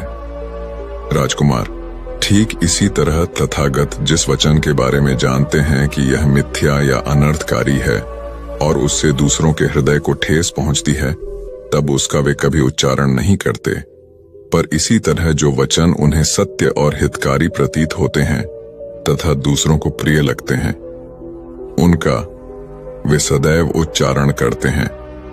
इसका कारण यही है कि तथागत के मन में सभी प्राणियों के प्रति अनुकंपा है। भगवान बुद्ध देव और मनुष्यों के शास्ता थे, परंतु सबसे पहले वह मनुष्य थे। मनुष्य बढ़कर देवता बनता है, यह प्राचीन मान्यता थी। आज भी हम मनुष्यत्व के ऊपर देवत्व की बात करते हैं, परंतु बुद्ध ने इस क्रम को पलट दिया। उन्होंने कहा, यह जो मनुष्यता है वही देवताओं का सुगति प्राप्त करना कहलाती है। देवता जब सुगति प्राप्त करता है तब वह मनुष्य बनता है। देवताओं में विलास है, राग, द्वेष, ईर्ष्या और मोह भी वहां है। निर्वाण की साधना वहां नहीं हो सकती। इसके लिए देवताओं को मनुष्य बनना पड़ता है। मनुष्यों में ही देव पुरुष का आविर्भाव होता है, जिनको देवता नमस्कार करते हैं। मानवता धर्म का उपदेश देने वाले बुद्ध स्वयं मानवता के जीते जागते रूप थे। यहाँ उनके जीवन से संबंधित कुछ प्रसंग दिए जाते हैं, जिनसे उनके व्यक्तित्व में बैठी हुई गहरी मानवता का दर्शन होता है। भगवान का परिनिर्वाण होने वाला है। रात का पिछला पहर है। भिक्षु उनकी शैया को घेरे बैठे हैं। बुद्ध उन्हें उपदेश दे रहे हैं। कह रहे हैं, भिक्षुओं, बुद्ध धर्म और संघ के विषय में कुछ शंका हो तो पूछ लो। पीछे मलाल मत करना कि भगवान हमारे सामने थे पर हम उनसे कुछ पूछ ना सके। कोई शिष्य नहीं बोलता। भगवान 3 बार कहते हैं, पर कोई भिक्षु कुछ पूछने को नहीं उठता। भगवान को शंका होती है कि कहीं वे उनके गौरव का विचार करके पूछने में संकोच तो नहीं कर रहे। इसलिए वह कहते हैं, शायद भिक्षुओं तुम मेरे गौरव के कारण नहीं पूछ रहे। जैसे मित्र मित्र से पूछता है, वैसे तुम मुझसे पूछो। बुद्ध अपने शिष्यों की समान भूमिका पर आ जाते हैं। उनकी यह विनम्रता मनुष्य धर्म की आदर भूमि है। बुद्ध ने अपने को भिक्षुओं का कल्याण मित्र कहा है, जो उनकी मानवीय सहृदयता और विनम्रता को सूचित करता है। एक दूसरा दृश्य भी उसी समय का है। चंद करमार पुत्र के यहाँ बुद्ध ने अंतिम भोजन किया था। उसके बाद ही उन्हें खून गिरने की कड़ी बीमारी हो गई थी, जो उनके शरीरांत का कारण बनी। बुद्ध को उसके हृदय का बड़ा ध्यान था। भक्त उपासक को यह अफसोस हो सकता था कि उसका भोजन करके ही भगवान का शरीर छूट गया। इसलिए आखिरी सांस लेने से पहले उन्होंने आनंद को आदेश दिया, आनंद, चंद करमार पुत्र की इस चिंता को दूर करना और कहना, आयुष्मान तूने बद्धा लाभ कमाया कि मेरे भोजन को करके तथागत परिनिर्वाण को प्राप्त हुए। जिसके हृदय में अगाध करुणा थी, वह ऐसा क्यों न कहता। उसने अपने पति के द्वारा बुद्ध के चरणों में प्रणाम अर्पित करवाया। भगवान ने उसे आशीर्वाद देते हुए कहा, कोल्य पुत्री सुप्रवास, सुखी हो जाए, चंगी हो जाए। सुखी और चंगी होकर बिना किसी कष्ट के वह पुत्र प्रसव करे। ब्राह्मणों के साथ भी उनकी पूरी सहानुभूति थी, जैसे कि विश्व के सभी प्राणियों के साथ उनकी पूरी सहानुभूति थी। बावरी नामक ब्राह्मण के एक शिष्य ने जब अपने गुरु की ओर से भगवान के चरणों में प्रणाम निवेदन किया, तो भगवान ने आशीर्वाद देते हुए कहा, शिष्यों सहित बावरी ब्राह्मण सुखी हो। माणवक, तुम भी सुखी हो, चिरजीवी हो। बुद्ध के पास छोटा बड़ा जो भी जाता था, वह उससे कहते थे, आओ, तुम्हारा स्वागत है। भगवान अपनी अंतिम यात्रा में पावा और कुसीनारा के बीच जा रहे थे। रास्ते में उन्हें पुक्कुस मल्लपुत्र नामक व्यापारी मिला। उसने उन्हें एक दुशाला भेंट किया, परंतु भगवान उसे अकेले कैसे आड़ते। वह अपने शिष्य आनंद को सम्मानित करना चाहते थे। उन्होंने कहा, पुक्कुस, दुशाले के एक भाग को मुझे ओढ़ा दे, दूसरे को आनंद को। पुक्कुस ने ऐसा ही किया। भूल करने वालों के प्रति भी बुद्ध की अनुकंपा का पार न था। एक बार एक ब्राह्मण ने भगवान को वेरंजा में वर्षावास करने का निमंत्रण दिया। भगवान वहां गए, लेकिन वह ब्राह्मण बहुधंधी था। उसने उनकी कुछ भी सुध बुध नहीं ली। बुद्ध को बड़ा कष्ट हुआ। उन्हें 3 महीने तक कुटा हुआ जौ रोज खाना पड़ रहा, क्योंकि उस समय वेरंजा में अकाल पड़ रहा था और वह भी उनको और उनके शिष्यों को घोड़ों के व्यापारियों से मिलता था। इतना होने पर भी वर्षावास की समाप्ति पर भगवान बुद्ध अन्यत्र जाने से पूर्व वेरंजा जाकर ब्राह्मण को आशीर्वाद देना नहीं भूले। भगवान बुद्ध के जीवन में ऐसी अनंत घटनाएं मिलती हैं। उनमें हमें उनकी मानवता के दर्शन होते हैं। उनके जीवन में कोमलता की पराकाष्ठा थी और उनकी वाणी में अपर्वु माधुर्य था, जो सबको अपनी ओर खींचता था। उनके मुंह से क्रोध भरा शब्द कभी नहीं निकलता था। वह मनुष्य थे, परंतु मनुष्य की दुर्बलताओं से ऊपर उठ चुके थे। उनके व्यक्तित्व में मानवता की शुभ ज्योत्सना धर्म की स्थिति बन। एक राजा ने अपने पुरुषार्थ से राज्य को समृद्ध बना दिया था। राज्य में रण बड़ी सुखी थी, क्योंकि वह प्रत्येक वर्ग के हितों को ध्यान में रखकर काम करता था। जब राजा वृद्ध हुआ, तो उसे योग्य उत्तराधिकारी को चिंता सताने लगी, क्योंकि उसे लगता कि योग्य उत्तराधिकारी के बिना सुव्यवस्था अव्यवस्था में बदल जाएगी और प्रजा की परेशानी बढ़ जाएगी। हालांकि राजा का एक बेटा था, किंतु वह अत्यधिक आलसी और कर्महीन था। वह स्वयं को मालिक समझता और शेष सभी को अपना गुलाम। यह अहंकार उसके आचरण में सदैव झलकता था। राजा उसे सुधारने के उद्देश्य से बुद्ध के आश्रम में छोड़ आया। बुद्ध ने अगले ही दिन राजकुमार को आदेश दिया, वत्स, यहाँ से 5 कोस पर एक जंगल है। तुम वहां जाकर फूलों के कुछ पौधे ले आओ और उन्हें आश्रम के अहाते में लगा दो। यह सुनते ही राजकुमार को बड़ा क्रोध आया, क्योंकि उसने तो आदेश देना ही सीखा था। चूंकि उसके पिता ने बुद्ध को बात मानने को कहा था, इसलिए वह मन मारकर जंगल गया और फूलों के पौधे लाकर आश्रम में लगा दिए।